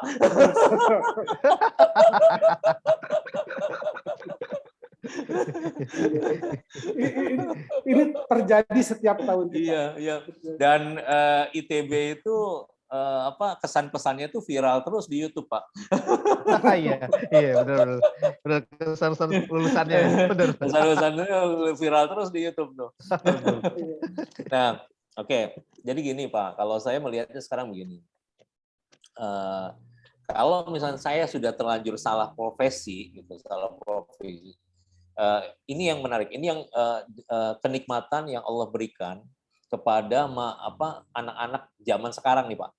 Yang kekinian gitu. Ini kenikmatan sebenarnya yang Allah berikan, yang tidak diberikan kepada kita zaman-zaman kita dulu gitu. Jadi ketika sekarang ini luar biasa sekali. Ketika contohlah dia dari mechanical engineer, lulus dari mechanical engineer, dan dia bilang saya itu sebenarnya nggak minat di sini, tapi saya udah lulus di sini gitu. Dan saya diterima kerja sebagai mechanical engineer gitu. Nah. Ini yang menarik kan, dulu kita sulit sekali dalam menyalurkan hobi gitu. Jadi minat nanti larinya ke hobi saja gitu. Minatnya larinya ke hobi. Jadi ini kemarin kan ada seseorang yang di mapping sama kami Pak.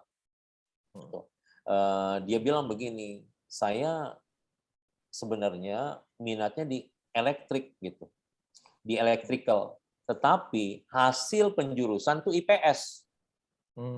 Gitu. Kan IPS nggak mungkin masuk ke electrical gitu. Tapi saya suka electrical gitu. Penjurusan IPS nggak bisa nih. Dan sekarang udah kelas 3 katanya gitu. Oke, saya bilang minatnya selain electrical apa? Ngitung, pokoknya segala macam. Ngitungnya apa? Kalau dari mappingnya itu ada akuntansi di situ. Saya bilang kalau akuntansi cocok nggak? Akuntansi suka lah. Oke, masuk akuntansi, lalu kamu kursus elektrik. Jadi electricalnya ini menjadi minat, jadi hobinya dia, Pak. Tetapi karena di mappingnya dia adalah akuntansi, ya dia ke akuntansi, dia kuliah di akuntansi, dan dia kursus elektrik. Dan ibunya menyetujui itu, dan dia lakukan keduanya dengan happy. Jadi minatnya itu disalurkan melalui hobinya, melalui hobi, sehingga apa? Dia tetap enjoy dalam menjalani kehidupannya sehari-hari. Gitu. Nah, ini yang tidak bisa dinikmati oleh kita zaman dahulu, Pak. Sebetulnya setuju sekali ya Pak Dupian dengan bagaimana diketahui masalah potensi itu dari sejak dini gitu sampai ketika dia masuk ke dunia universitas itu sudah lebih kelihatan. Tapi mungkin masalah proses seleksi itu mestinya harus juga berubah sesuai dengan cara ini juga gitu ya. Benar. Lalu Pak Novian, gini ya, keahlian yang seperti ini kan harusnya dimiliki oleh para guru semuanya. Nah, kalau guru sudah bisa menilai, karena kan nggak mungkin Pak Novian seluruh Indonesia bisa ditangani oleh Pak Novian sendiri. Iya, Pak. Artinya harusnya guru-guru memiliki kemampuan seperti bisa menilai potensi setiap anak gitu. Begitu.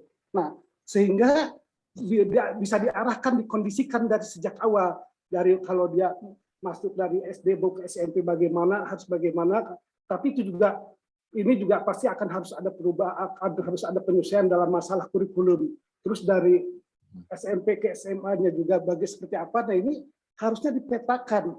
Nah, potensi ini menjadi, karena gini, ketika bicara masalah saya potensinya di sini gitu ya.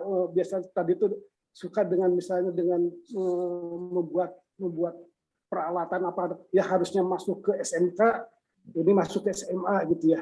Nah, itu kan jadi kadang-kadang salah kaprah tadi yang ada yang IPA dan IPS. Nah, itu juga mestinya IPA IPS di SMA itu harusnya tidak adakan mestinya itu. Karena yang paling penting nanti di perguruan tinggi yang spesialisasinya itu yang sudah terarah terbangun masalah potensinya ini tuh sehingga masuk perguruan tinggi bisa tepat sesuai dengan potensinya gitu.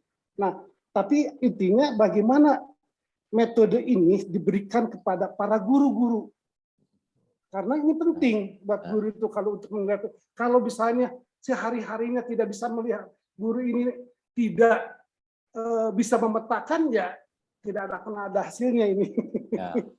Nah, itu alhamdulillah. Itu gini Pak, udah terjawab sebenarnya gitu, udah terjawab. Jadi insya Allah Pak, sebentar lagi ini akan ada aplikasinya Pak. Dan murah gitu. Murah. Jadi berapa ya, 15.000 perak Pak. 15.000 perak itu uang jajan anak-anak Pak. 15.000 perak. Jadi nggak perlu nanti guru belajar juga capek-capek Pak bertahun-tahun gitu ya. Udah unduh aplikasinya, ambil 15.000, ketemu hasilnya gitu. Cuma 15.000 perak gitu. Jadi memang dibuat murah gitu agar seluruh Indonesia tuh tahu. Sebentar lagi akan ada aplikasinya Pak. Insya Allah Agustus ini kita keluarkan aplikasinya. Jadi tinggal unduh, bayar di situ. Kita memang buat semurah mungkin gitu Pak. Harga kredit satu kredit itu 15.000 gitu. Jadi 15.000 dia sudah bisa melihat dirinya, sudah bisa memotret dirinya. Nanti kan orang tuanya tinggal track gitu, 15.000 udah dapat anaknya gitu. Kan sekarang kan kalau ikut apapun di atas ratusan ribu Pak. Iya, betul. Mahal sekali gitu. Tapi itu kan, Pak Novian mungkin baru mengetahui ya dari karakter atau potensi dari anak itu. Bagaimana pembentukannya ini kan harus juga lanjutan PR guru juga nih. Boleh saya share nggak Pak? Sebentar Pak, ini saya share ya Pak. Sebentar Pak, ini saya share. Nah ini ada di sini nih Pak. Nanti ini akan ini stimulasi. Ini nanti akan banyak Pak. Insya Allah kita akan kembangkan sampai puluhan nih. Stimulasi untuk mengoptimalkan kecerdasan gitu. Ada di laporan itu. Jadi dia tinggal pilih tuh mau pakai yang mana. Ini sekarang masih 5. Tapi sebentar lagi akan ada 50. Sampai kita akan ada di sini model belajar nih. Di sini kan model belajar nih. Ratna adalah cocok terjebak pada hal kecil dan dia harus menggunakan daftar perencanaan, checklist untuk hal-hal yang dipelajari terlebih dahulu. Nanti kita akan ada model apakah dia perlu kolaboratif, apakah itu nanti di cuma 15.000 itu Pak. Luar biasa Pak, luar biasa itu. Jadi pada ini, di sini juga ada bagaimana mengoptimalkan dia. Tadi kan menstimulasi kecerdasan, ini mengoptimalkan nih dengan kerapian, keteraturan, suasana keluargaan. Ini ada semua di sini nanti. Gitu. Jadi ini disrupsi nih Pak Novian. Iya Pak. disrupsi alat tes ini. Bener Pak, itu. Waduh. Jadi model belajar itu kita akan amati sampai sekitar 15-20 model belajar, collaborative learning, segala macam itu. Nanti ada di situ tinggal cetek-cetingnya, misalnya Pak Supri itu cocoknya apa gitu. Nanti stimulasi kecerdasannya apa aja sampai puluhan, lo optimalkannya apa aja sampai banyak gitu ya. Jadi dan itu semurah mungkin gitu, karena memang targetnya begitu gitu. Luar biasa Pak. Saya kira menarik sekali Pak Nopian. Ini saya melihat dari aspek gerutas. Jadi gerutas ini memang keprihatinan kita tentang kesempatan pelatihan guru yang sangat terbatas. Jadi kalau tadi kita sudah mengetahui potensi anak, ya petanya mereka, ya tinggal gurunya harus dilatih. Ya. Dilatih bagaimana menghadapi potensi yang beraneka ragam itu. Benar. Nah, mungkin di sini yang saya bilang perlu kerjasama nanti Gerutas sama Siap, Pak. Pak Nevik ini, Pak. Mudah-mudahan nanti ya. Siap, Pak Hanif. Terima kasih. Siap. Alhamdulillah. Luar biasa. Pak Soib, biasanya Pak Soib nih mau ngasih ini Pak diskusi. Oh ini Arya tolong di mute nih ya, Pak Soib di. Ya terima kasih. Ini menarik sekali untuk mendengarkan penjelasan dari narasumber kita yang hebat itu. Cuma ada beberapa poin yang mungkin akan saya sampaikan. Pertama adalah bahwasanya berdasarkan teoritis maupun praktis bahwasanya karakter itu dipengaruhi oleh lingkungan. Sangat-sangat dipengaruhi oleh lingkungan. Terutama itu adalah lingkungan keluarga. Ayah, ibu, dan saudara-saudaranya sangat berpengaruh. Sehingga ada peribahasa dalam bahasa Inggris mengatakan, like father, like son. Bagaimana ayahnya, maka begitu juga anak-anaknya. Kalau ayahnya itu adalah pejabat, maka biasanya anak-anaknya akan jadi pejabat. Kalau ayahnya tentara, maka anak-anaknya pun akan kebanyakan jadi tentara. Profesi sebagai dokter ayahnya, begitu pun juga anaknya seperti itu. Kenapa? Karena lingkungan ini yang sangat mengikat sekali. Nah, tapi ada hal kadang-kadang yang memang saya sependapat dengan narasumber bahwasanya itu memang bisa kita bentuk sedemikian rupa. Ya, ini kita harus mengetahui potensi dari anak itu tersebut.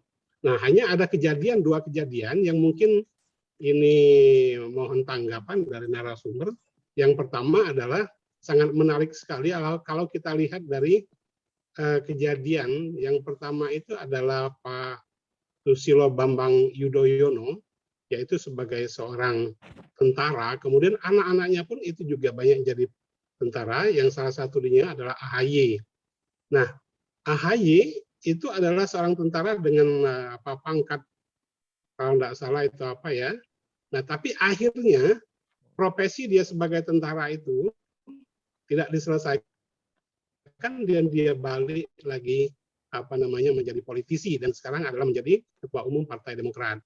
Nah, ini artinya profesi seperti ini ada putus, sepertinya adalah missing link, putus di tengah jalan dia. Itu yang pertama. Kemudian yang kedua, untuk diketahui bahwasanya ini terjadi pada dalam keluarga saya sendiri. Saya mempunyai anak 5. Kemudian karena saya ini adalah orang eksak, fisika, sehingga seluruh anak-anak saya itu eksak semua. Dia ambil jurusan seperti itu karena mungkin terpengaruh lingkungan dari saya. Nah, hanya saja ada anak yang nomor 3 itu justru dia sosial. Kenapa? Karena dia tidak mampu di eksak. Sebenarnya bukan karena kemampuan, tapi karena ada kejadian pada saat SD itu ada gurunya yang sangat killer sekali. Sehingga mungkin dia tidak bisa memunculkan motivasi kepada diri sang anak ini. Sehingga selalu kadang-kadang dia melakukan kekerasan fisik. Itu bukan cuma anak saya yang terjadi, tapi juga banyak juga siswa-siswa. Bahkan dia pernah dituntut oleh wali murid karena melakukan apa Tadi ada orang tadi.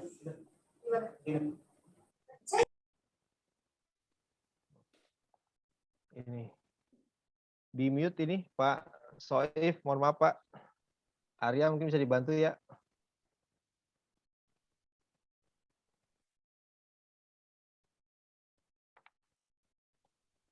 Iya.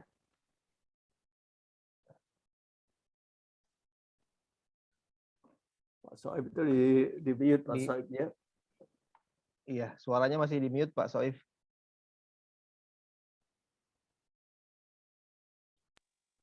Nah, ya. ya halo Sudah Pak. Ya, sudah Pak. Jelas. udah ya Sudah. bisa Bisa dengar jelas. Jelas Pak. Bisa. Iya. ya. Jadi dari kedua kejadian ini Pak, bagaimana cara menerangkan ini sebenarnya? Nah, itu saya mohon respon. Terima kasih. Assalamualaikum warahmatullahi wabarakatuh. Waalaikumsalam. Nah, ini menarik nih, apa namanya? Jadi apa kejadiannya begini Pak, apa namanya?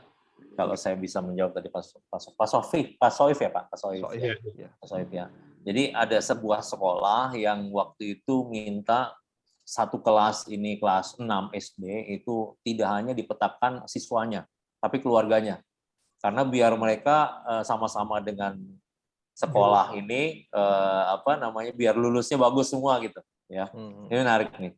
Ini satu peta keluarga yang saya bisa share ya ke teman-teman. Ini di sini. Ini nomor 1 anaknya yang di kelas 6 di sini ya. Nomor 2 adalah bapaknya, nomor 3 anaknya, nomor 4 ibunya gitu. Nah, ini kan kalau bisa dibilang nih sebenarnya klasternya sama gitu. Ini klaster ini saya bilang tadi 50 klaster ya. Ini klasternya sama, cuma ibunya tuh berbeda sendiri gitu. Berbeda sendiri. Nah, ini kan di sini bisa menjawab pertanyaan Pak Soif kalau misalnya sekeluarga ini di mapping 15 itu murah kan sekeluarga dapat petanya nih kayak gini, oh saya harus gini, oh saya jauh sendiri, nih ibunya jauh sendiri nih, mencari sendiri di sini klasternya, ibunya jauh sendiri di sini, ini anaknya nih bapaknya nomor 2 bapaknya, nomor 3 anaknya, nomor 4 ibunya gitu. Dari sini kan kelihatan gitu, oh mana yang harus dirubah, saya bisa nggak sama nih, apa yang membuat saya nggak sama.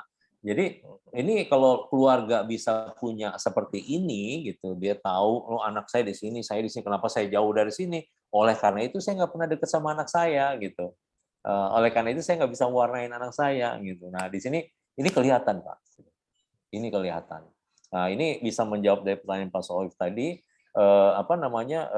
Kalau misalkan bapaknya Abri, anaknya Abri itu namanya modeling, gitu, memodel bapaknya, gitu. Itu suatu hal yang biasa ketika anak ini mengagumi orang tuanya, maka dia akan memodel orang tuanya. Tapi kan bukan itu, di dalam keluarga itu yang sebenarnya yang paling dilihat adalah komunikasi, gitu. Ketika komunikasi bagus sekali, maka sudah pasti anak-anaknya ini akan menjadi anak-anak yang luar biasa, gitu. Kenapa? Karena komunikasi antara orang tua sama anaknya itu bagus gitu.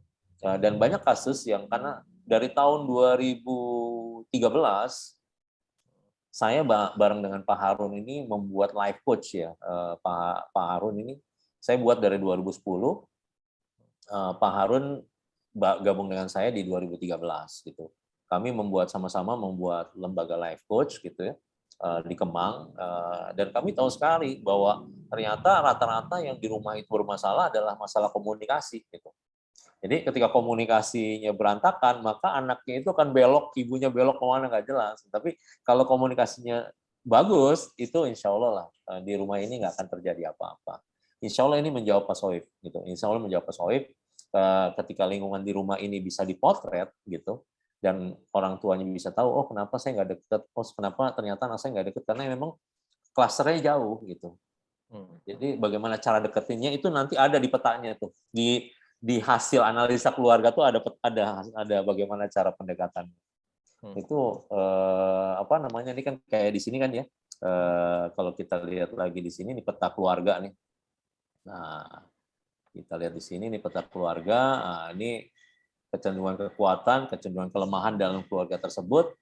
Ini anaknya bagaimana berkomunikasi, udah kelihatan semua komunikasi. Jadi ketika orang tahu, saya tahu bagaimana komunikasi dengan anak saya, insya Allah maka keluarga ini akan luar biasa. Nah, moga-moga menjawab Pak Soif gitu. Ya. Terima kasih Pak. Satu kata Pak. Ya Pak. Satu kata kunci kalau begitu. Jadi dari dua. Yang pertama adalah modeling. Kemudian satunya lagi komunikasi. Kalau dilihat dari sana, artinya peran komunikasi itu jauh lebih besar ketimbang modeling. Makanya AHY menjadi politisi setelah dia menjadi tentara. Terima kasih. Assalamualaikum warahmatullahi wabarakatuh. Waalaikumsalam warahmatullahi wabarakatuh. Terima kasih Pak Soif. Bajunya Pak Soif juga udah ada Demokrat itu.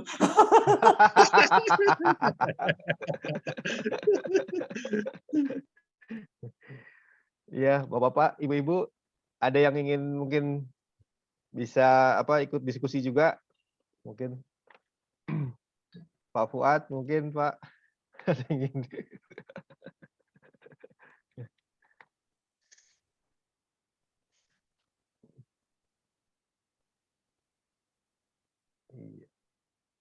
Boleh sedikit, Pak? Ya, silakan Pak. Silakan Pak. Oke, ya. Assalamualaikum Pak Andro, warahmatullahi ya. wabarakatuh. Iya. Oke, saya kenalan sedikit ya. Oke, di sini ada orang tua saya, Pak Fuad dan Pak Samsir. Saya dari Sekolah Sukma Bangsa, Sigi. Oh ya. Saya dari Sekolah Sukma Bangsa Sigi. Nah, saya sangat mengikuti terus ya terkait kegiatan-kegiatan dari Gerutas, sangat memang terinspirasi. Banyak hal selaku saya juga sebagai guru yang terus belajar ya untuk memperbaiki secara pribadi kompetensi yang saya miliki untuk menghasilkan anak didik yang lebih baik. Nah, saya sangat bersyukur bisa ketemu langsung dengan Pak Novian walaupun hanya lewat Zoom. Ya, jadi saya sangat tertarik dan ini ketika dilakukan memang salah satu riset, ini akan menjadi salah satu penelitian yang luar biasa. Itu menurut saya. Nah, menjadi salah satu penelitian yang luar biasa dengan cukup simpel, kita hanya gerak, itu sudah mendapatkan hasil yang luar biasa. Semacam kita mengikuti tes, itu sangat memang ribet, Pak. Seperti Pak Novian tadi sampaikan, berapa kali kita tes, bahkan soalnya udah dihafal. Dan sudah kita pasti tahu jawabannya, Pak. Itu. Nah, tapi kalau ini, saya sangat, ada sedikit ini pertanyaan, Pak. Nah, kira-kira menurut Pak Novian, dan kemungkinan besar apakah telah dilakukan, ketika melakukan semacam bentuk pemetaan atau tes tadi atau 5 mapping tersebut, nah ketika dilakukan semisalnya pada level, karena saya pun selaku guru pada level SD, kemudian tiba-tiba Pak Novian mau lakukan lagi, ketika mungkin di akhir pengen dia mau lanjut kuliah, apakah ada semacam perbedaan terkait, apakah ada perubahan terkait kan tadi udah ada beberapa faktor, kadang faktor lingkungan, faktor keluarga, itu sangat mempengaruhi. Apalagi terkait multiple intelligence-nya. Saya sangat tertarik, Pak. Bahkan saya berharap ketika mungkin itu segera diterbitkan aplikasinya, mungkin saya bisa daftar, Pak, untuk bisa membelinya, Pak. Dan ini menjadi salah satu ketika mungkin amin diberikan kesempatan untuk lanjut studi, ini salah satu riset yang luar biasa, Pak. Kalau menurut saya secara pribadi. Karena memang jujur, Pak ya, saya pun guru ketika melakukan tugas tanggung jawab, mengajar, kadang biasa memaksakan anak bukan sesuai dengan semisalnya ajarnya seperti ini, anak pun itu hasilnya pasti tidak sesuai dengan apa yang kita harapkan. Nah, artinya kita pun sebagai guru mengarahkan anak-anak tersebut sesuai dengan basicnya. Dalam hal ini, ya kita tidak bisa paksa kalau memang dia bagiannya bukan matematik, mungkin di kemampuan yang lainnya. Itu sih yang saat ini menurut saya, apakah kira-kira ada perubahan terkait mungkin seperti tadi kan sudah ada dari ketika mungkin lahir, bahkan dia terbentuk, itu kira-kira menurut Pak Novian sendiri ada perubahan enggak ketika hal tersebut dilakukan 2 kali bahkan lebih daripada 1 orang anak itu terkait 5 mapping ini, Pak. Terima kasih Pak Novian. Ya, terima kasih Pak Andro. Silakan. Ya, Pak Andro. Pak. Yes. Ya, baik. Karena memang sebagian besar ini yang dilihat adalah learn character atau karakter yang dipelajari. otomatis insya Allah pasti ada perubahan. Apalagi misalkan waktu SD orang tuanya masih masih lengkap ya, lalu SMP ibunya meninggal atau divorce gitu, pasti SMA akan berubah gitu. Kenapa? Karena lingkungannya berubah. Lingkungannya berubah. Dia bisa dekat sama siapa, dia bisa memilih teman siapa. Kan teman berdasarkan kenyamanan dia dekatkan gitu. Ketika temannya berubah, maka dia akan berubah tuh, baik karakternya segala macam akan berubah. Karena ini memang yang sebagian besar yang kita lihat adalah learn karakternya, karakter yang dipelajari. Sehingga biasanya kami menganjurkan itu setahun 2 kali, Pak. Setahun 2 kali. Sehingga waktu kami mendesain ini dengan tim, kami bilang kalau setahun 2 kali biayanya akan berat sekali, maka kami buat semurah mungkin agar tidak mau bebani siapapun gitu. Ibaratnya ini kan uang jajan cuma dipakai sekali gitu, daripada dipakai beli cilok kan gitu, atau beli somai, pakai beli ini kan gitu. Selesai, dan ini cuma 2 kali setahun gitu. Dia bisa lihat ini udah seperti itu. Jadi udah pasti berubah, Pak. Misalkan contoh sederhana ya, ketika orang tuanya divorce itu yang dia pasti akan berubah. Dia akan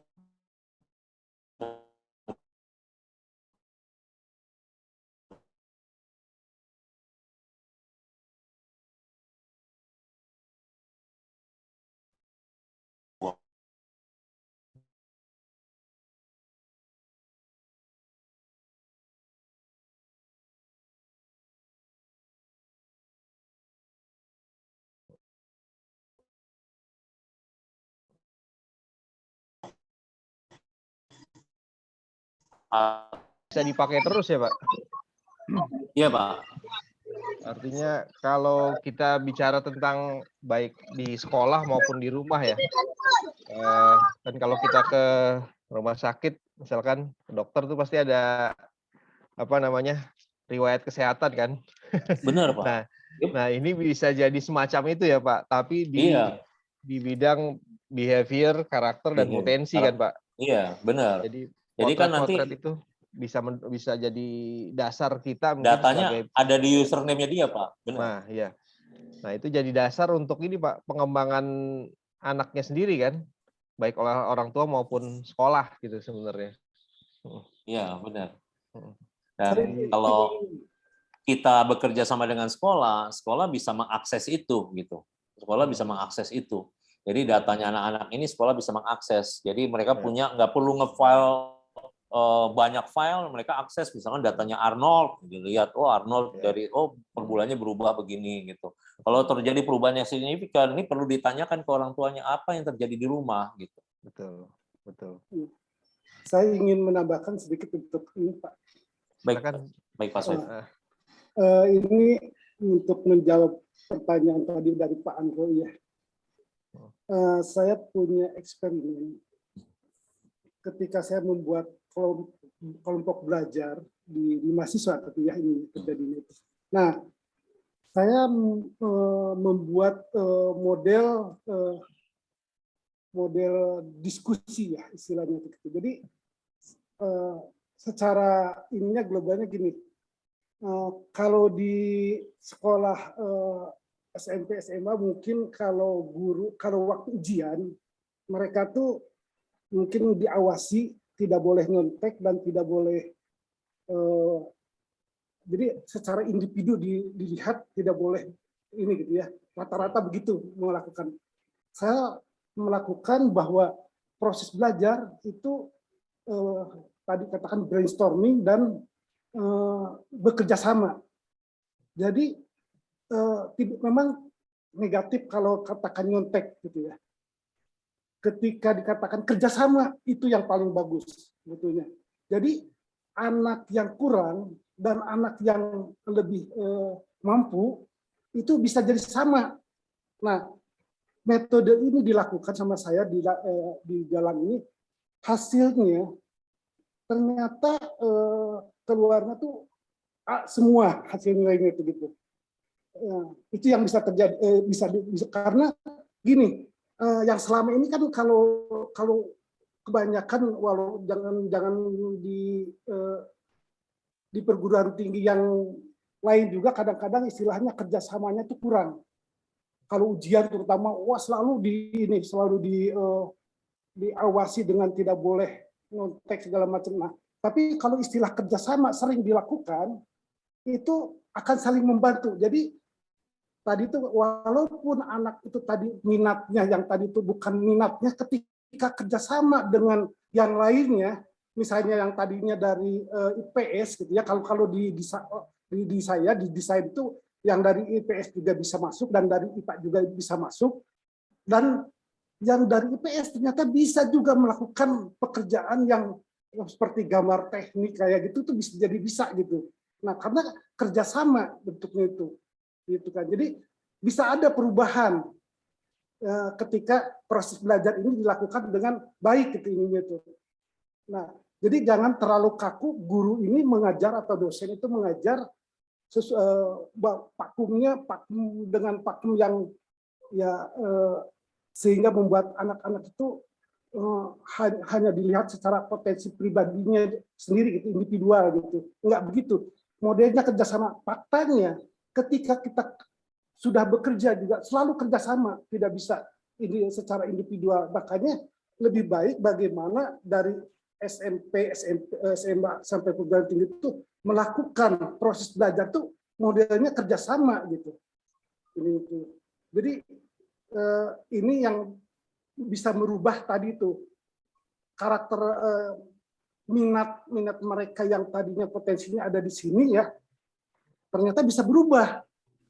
Maka hasilnya jadi ini.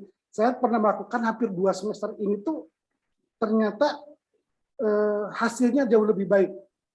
Jadi kalau saya biasanya menilainya ke nilai A atau nilai E gitu sekaligus gitu. Nah, begitu Jauh biasanya. tuh, Iya. jauh tuh. Tapi dari 18 mahasiswa itu ternyata 16 nilai A dan 2 nilai E gitu. Dengan model kerjasama itu hasilnya itu. Padahal dari katakan tadi mereka minatnya sebetulnya berbeda-beda gitu. Nah, itu makanya ketika kita bisa seorang guru itu bisa membawakan anak-anak model belajar kerjasama itu jauh lebih baik gitu. Jadi lingkungan temannya, pengetahuan atau kemampuan temannya itu bisa ditransfer, saling mentransfer gitu. Itu yang bisa membuat perubahan itu. Ya, itu kira-kira gambaran. Terima kasih Pak Agus Karya. Ini memang kalau ketemu pakar-pakar banyak masukannya nih, Pak. Alhamdulillah. Iya. Pak Supri nambahkan sedikit. Silakan Pak Harun. Iya. Jadi apa yang disampaikan Pak Novian kalau di sekolah Al-Fatih itu sudah dilakukan. Jadi di sekolah Al-Fatih itu kita mengeluarkan rapot itu 3. 1 rapot akademik berbasis pada laporan kurikulum Kementerian Pendidikan, standar lah begitu ya karena SMP formal. Kemudian yang kedua laporan hafiz Quran, hafalan Quran, itu ada rapotnya. Yang ketiga kita punya rapot perubahan karakter dan perilaku. Dan itu yang menjadi excited buat para orang tua. Oh ternyata karakter dan perilaku pun ada laporannya. Jadi kita melakukan asesmen memang tidak cuma 1 kali. Begitu masuk kita asesmen. Kemudian kita juga pahami orang tuanya itu seperti apa keluarganya karena ada wawancara kan dengan keluarganya. Divorce atau tidak divorce itu nanti lucu sekali di situ. Banyak kasus lah, banyak peristiwa yang luar biasa. Nanti jadi begitu dibagi rapot semester 1, kita juga membagikan rapot laporan perubahan karakter dan perilaku. Jadi nanti setiap saat itu akan terlihat anak itu berubah menjadi lebih baik, tetap seperti itu atau makin buruk begitu. Dan itu mengejawantahkan slogan-slogan atau tagline sekolah berkarakter gitu. Banyak sekolah berkarakter, tapi nggak ada reportnya tentang perubahan karakter anak. Jadi apa yang disampaikan Pak Novan itu menjadi basis buat kami untuk ini loh perubahan perilakunya. Oh, perilaku awalnya begini, pengen dirubah menjadi seperti apa, begitu. Nanti dikaitkan dengan minat ya, minat anak, bakat anak gitu. Jadi karakter apa yang harusnya ada, itu sih. Terima kasih. Terima kasih Pak Harun. Ini yang tadi saya terpikir ini Pak, tadi sempat saya sampaikan bahwa kalau bisa jadi sebuah sinergi Pak, metode five mapping ini kan jadi tools-nya dan alat yang jadi ukuran ya, yang bisa untuk mengukur secara berkala perubahan, perkembangan gitu kan karakter dari anak didik kan. Nah, karena ini sangat detail ya, ada potensinya sendiri sampai dengan istilahnya tuh usulan atau rekomendasi untuk apa nih yang bisa dikembangkan, apa challenge-nya seperti apa, stimulasinya seperti apa. Ini kan sesuatu yang sangat berharga ya buat guru ya dan sekolah untuk tahu bahwa oh siswanya itu sebagian besar seperti ini klasternya, dengan orang tuanya yang apalagi kalau keluarganya sekalian ya, orang tuanya yang seperti ini, artinya kan karena pendidikannya tidak mungkin di sekolah aja kan, pasti di rumah juga. Nah kalau itu dapat potret yang cukup lengkap, artinya pembinaan sekolah sendiri tentu akan lebih terorganisir dan terintegrasi dengan potensi siswanya sendiri. Dan ya tadi PR-nya lagi ya tinggal apa nih dari kemampuan gurunya yang perlu ditingkatkan untuk bisa menjawab tantangan dari potensi siswanya dan sekaligus tantangan ke depan kan. Nah, jadi kalau saya boleh izin puzzle-nya digabung-gabung nih Pak, ini kan luar biasa nih. Pak Novian dengan tim di five mapping udah buat terobosan yang mungkin saya bilang tadi udah mendisrupsi di teknologi mapping SDM ya Pak. Dan kalau ini bisa disinergikan dengan bagaimana mengembangkan tadi kita punya mimpi juga pengembangan pendidikan ya, mutunya lebih bisa meningkat, bukan hanya sekedar bersaing dengan secara internasional, tapi juga punya kekuatan di akhlak, karakter yang kuat, budaya kita sendiri, dan mungkin lebih dari itu lagi yang ketiga adalah aksesnya Pak, bisa dinikmati oleh seluas-luasnya warga bangsa lah. Karena ini kan akses bisa dibuat murah, artinya nggak ada alasan tuh. Oh nggak bisa nih, nggak kenal ini karena mahal, gitu kan? Kan jawaban itu nggak bisa tuh kan, pertanyaan seperti apa, keluhan-keluhan seperti itu kan. Nah kalau ini bisa jadi sebuah sinergi, ini jadi kayak semacam apa ya, mimpi besar yang puzzle-nya tuh mulai terbentuk Pak. Tinggal mungkin nanti bagaimana mungkin istilahnya bisa saling bersinergi, baik dari five mapping, kemudian dengan Grutas, dengan rekan-rekan yang lain yang penggiat pendidikan, guru-guru semuanya yang saya yakin juga punya input dan mungkin pengalaman banyak di lapangan ya, untuk memperkaya gimana ini proses belajar dan mengajar itu baik di sekolah maupun di universitas bisa mendorong siswa menemukan potensi terbaiknya dan bisa jadi generasi yang makin hebat di kedepannya gitu Pak. Kira-kira. Ya Pak Harun, Pak Novian, Pak Husni, rekan-rekan semua, ini mohon izin kita udah melewati waktunya kita ya Pak. Ya, sudah lewati. Jadwalnya kita sih sebenarnya jam 3, ini sudah jam 3.21 kalau di saya. Mungkin karena diskusinya luar biasa, sangat seru. Mungkin kalau mau ngobrol lagi, saya izin dulu, saya close dulu ya Pak. Iya. Bi. Ya. Ini nggak ada suara gimana, Bi? Oke. Pak Fuad ya. Jadi acara resminya izin saya close aja ya Pak Harun ya Pak. Di close dulu baru kita ngobrol. Dulu ya, baru ngobrol santai ya. Ya. Oke, Bapak-bapak, Ibu-ibu, guru hebat semuanya, para narasumber, para founder, para senior-senior pendidik. Terima kasih atas kehadirannya, terima kasih atas partisipasinya, pertanyaannya, komentarnya semua. Mudah-mudahan tadi kegiatan ini bisa terus berlangsung. Tadi apa yang sudah disampaikan oleh Pak Novian, luar biasa Pak. Banyak sekali yang saya bisa tarik manfaatnya, tentu rekan-rekan juga seperti itu. Kita tutup dulu acara sharing session Grutas kali ini. Mudah-mudahan kita bisa bertemu lagi di waktu dengan tema yang berbeda.